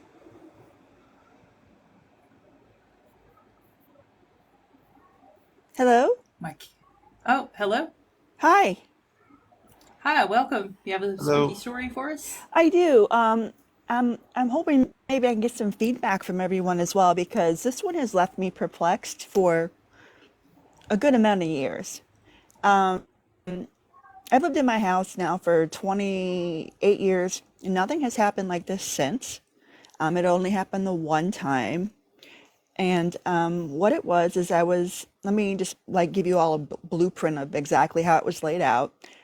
I was at the top of my stairs, and my son's bedroom door is right at the base of the stairs. And I was talking to him at the doorway, to him in his room. His desk just happens to be in the corner of the door right there. And as him and I were talking, oh, and also the stairs are shaped as an L. So it goes like down 8 steps and then turns to the left and then goes down a few more. And I had a dog gate, a wooden dog gate that you had to, open up to get through. And then it's a little tiny foyer area and then the front door. So as I'm talking to my son, I did not feel anything go through me, go past me, nothing. But right before me, as I'm talking to him, I'm looking at him, but then I see something because I'm at the very top of the stairs. And it was this very, very tall man. And he wasn't opaque, but wasn't completely, he was a little see-through. And he had a hat on, but it wasn't a normal hat, like a normal top hat. This hat was almost like those old stovepipe hats that go up really high, if that makes sense. He walked down to the stair before the turn of the L, turned around, he stopped, he turned around and he looked at me. And when he looked at me, it felt like he looked like through me. And then he turned the corner And as he went down the stairs, I have a giant mirror in the living room that reflects the reflection of the stairs. I watched him go down the stairs, through the dog gate, and out the front door. He didn't say a thing to me. He just stopped, looked at me. My question is, and my son kept going, Mom, what's wrong? Mom, what's wrong? He said that the blood just drained out of my face. He didn't know what was happening to me. And the thing is I was not scared. I felt no urgency. I didn't feel like I was threatened. I didn't feel anything like that. I was more just shocked. And the fact that I could see the reflection of this, whatever you want to call it, in the mirror to continue its way through the dog gate and out the front door. Yeah, I just really want some feedback on what this could have been. So, have you ever heard of Hat Man? I have not. Okay, so there is a wide belief across the paranormal community in an entity known as Hat Man. He's pretty much like you described. There are variations. Sometimes it's a top hat. Sometimes it's like a rounded top hat. Like I think it's called a bowler hat. No, that's not what this was. Right. There's several different types. People see him in different ways. Sometimes he's really tall. Sometimes he's just really shadowy. Sometimes he's pitch black like a shadow person. Sometimes he's not so much. Is a shadow person like see-through? Yes and no. It depends. There are a lot of variations. Yeah, because he was a little see-through. But Yeah. yet I could So, tell he was making eye contact with me, if that makes sense. so were you able to see like facial features on this I could entity?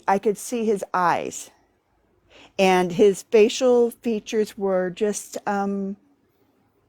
were just what's the word I'm looking for? Non-expressive. Mm-hmm. He just completely non-expressive. Yeah. And I'm So sorry, I it, didn't it mean to interrupt you. definitely, no, you're fine. So it definitely sounds like Hat Man. And like I said, the reports vary. But nobody really knows what he is or why anybody sees him, but lots of people see him. In fact, most of the time on these streams, we always end up with like back-to-back guests with Hat Man encounters. Don't we, Chris? I mean, Chris has been here for it. He's Yes. seen it happen. It's the strangest thing. It's like, so Oh many people yeah. have Hat Man encounters. Yeah. Um, I don't think that they're like bad entities or anything like that, personally, which I don't necessarily believe in bad entities per se. Okay. Um, I was told once that they are observers and they just are around and they observe us, and that's really all they do. But I would say go with your gut feeling about it, and however you felt about the experience is probably what it meant, you know? Well, Um, that was the strange thing is I did evidently I must have looked scared because my son said that, all the blood just drained from my face and the look on my face, but I did yeah. not feel any type of being scared or frightened or anything. I was just more in shock. And the fact Hmm. is that can maybe someone explain to me how it had a reflection and how it knew to use the stairs correctly in the correct form? Yeah, I mean, it is strange. I don't know. It's one of those things that lots of people have seen it. Nobody really knows what it is. But you're not the only one. The good Oh, news is you're not oh, the only one. okay. My gosh, because it would just, I mean, it was just, I mean, it was just, he was so big. He was so big. And then the fact that he was dressed the way he was, his coat seemed to be like this really long but tightly fitted, like long coat thingy. I don't know, like I don't know, kind of like a cowboy duster, but only like really tight in a way. I don't know. But the fact that he knew to turn the corner and continued down. And then he just he walked right through the dog gate and right out the front door. I don't, it blows my Yeah, mind, so guys. yeah, it is. It is mind-boggling when you see these types of things. I've seen full body apparitions before, and I've seen one shadow person, and it Okay. is mind-boggling. I mean, it's the strangest experience you'll ever have, I guess. Well, And do we know what they're observing? I mean, I don't think so. Everybody's going to have a different take on stuff like this. Different cultures will have a different perception of stuff like this. But for me personally, just as a ghost hunter and somebody who's spent a lot of time dabbling in this stuff, I just think they just pass through sometimes, you know?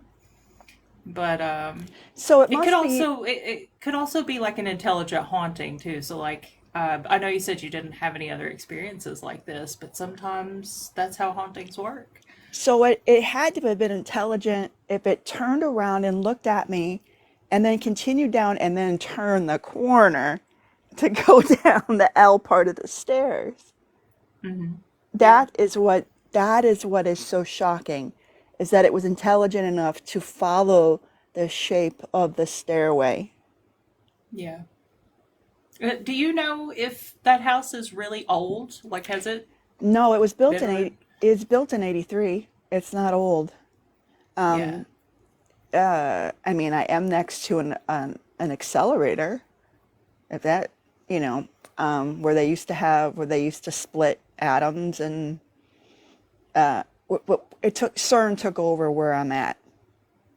Yeah, that don't have anything to do with Okay, okay. it. I Yeah, didn't know no, that.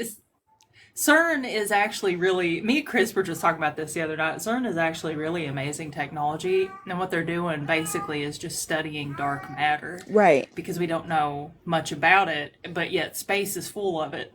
So I wish I was more sciencey and could give you a more adept description of it, but CERN gets mixed up in a lot of theories in the paranormal. I don't think it has a place there. I don't think it should be mixed up Okay. there. Okay.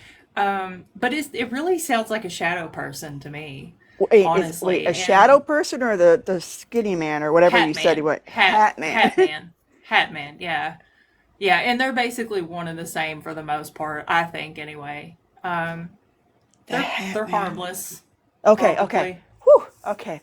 Yeah, it's not gonna jump out and get you or nothing. Like you're good.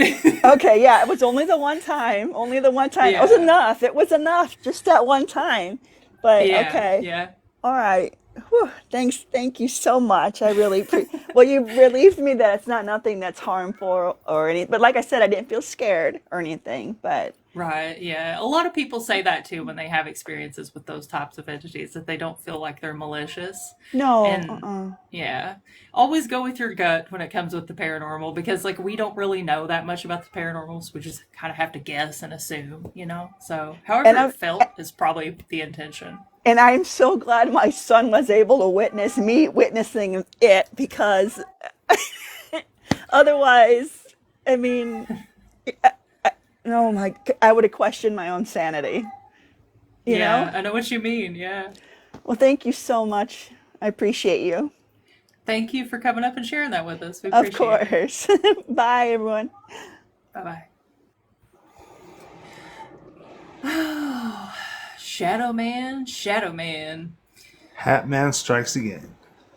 Hat Man, Shadow Man. Do you guys think Hat Man and Shadow Man is the same thing? I do. I think they're the same thing. I know that some people make them out to not be the same thing, but I think they're the same thing. It's just maybe Maybe, yeah. one's wearing a hat. I think so. Okay, here's a hot take. I'm full of them tonight, by the way. Apparently, so I think that a lot of apparitions, like paranormal entities, I think a lot of them are residual. I don't think that they're intelligent. But I think Shadow Man, Hat Man, that type of entity, I think that they are special in that they are intelligent and they are in real time. You know what I mean? Like, I feel like they stand Yeah. out in that way. Um, Because I don't know, a lot of apparitions that I've seen and that I've heard other people talk about, it kind of just seems like those are things that have been on a loop through history, and maybe they're just doing the same thing over and over. Um, I don't know. Just a hot take for me. Yeah, it makes sense. Yeah, I don't know. Just a theory. But really, all we can do is theorize, you know? That's what makes the paranormal fun, is to just theorize. All right, guys, it is 2 o'clock in the frickin' morning. And I think we might call it for tonight. We don't have anybody in the guest box, and I feel like we did pretty good tonight. We had lots of really good spooky stories. And you know what, Chris, we did so great tonight that we didn't have any people come up that were creepier than the stories they were going to tell. Because that happens once in a while. He's not listening. Yeah, no, I'm here. I'm sorry. I'm doing something really quick, but I'm listening. Yeah, no, it's just that every stream, there's always one person who comes up and does something weird. You know what I mean? And we didn't have Yeah, that tonight. Everybody was yeah. awesome, and everybody had a good story, and I think we should end it on a high note. So, hopefully, unless, the world ends or whatever, I will be back on tomorrow night at about the same time. I always say I'll try to get on a little early. I never make it. I always try. Turn on post notifications so that you know when I'm going live. Everybody, follow Chris. Check out what he does. He makes stuff. Very cool stuff. Do you want to tell him what you do, Chris? Oh, something exciting. I paint masks and stuff, and that's like my little business. Yeah, so if you're into horror movies and stuff like that, you should check Chris out and send him a follow. Show him some love for being such a great co-host.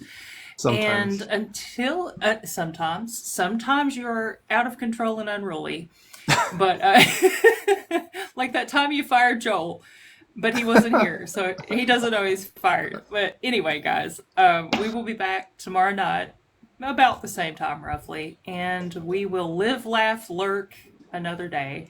Thank you all so much for coming. I appreciate it, and I will see you all tomorrow.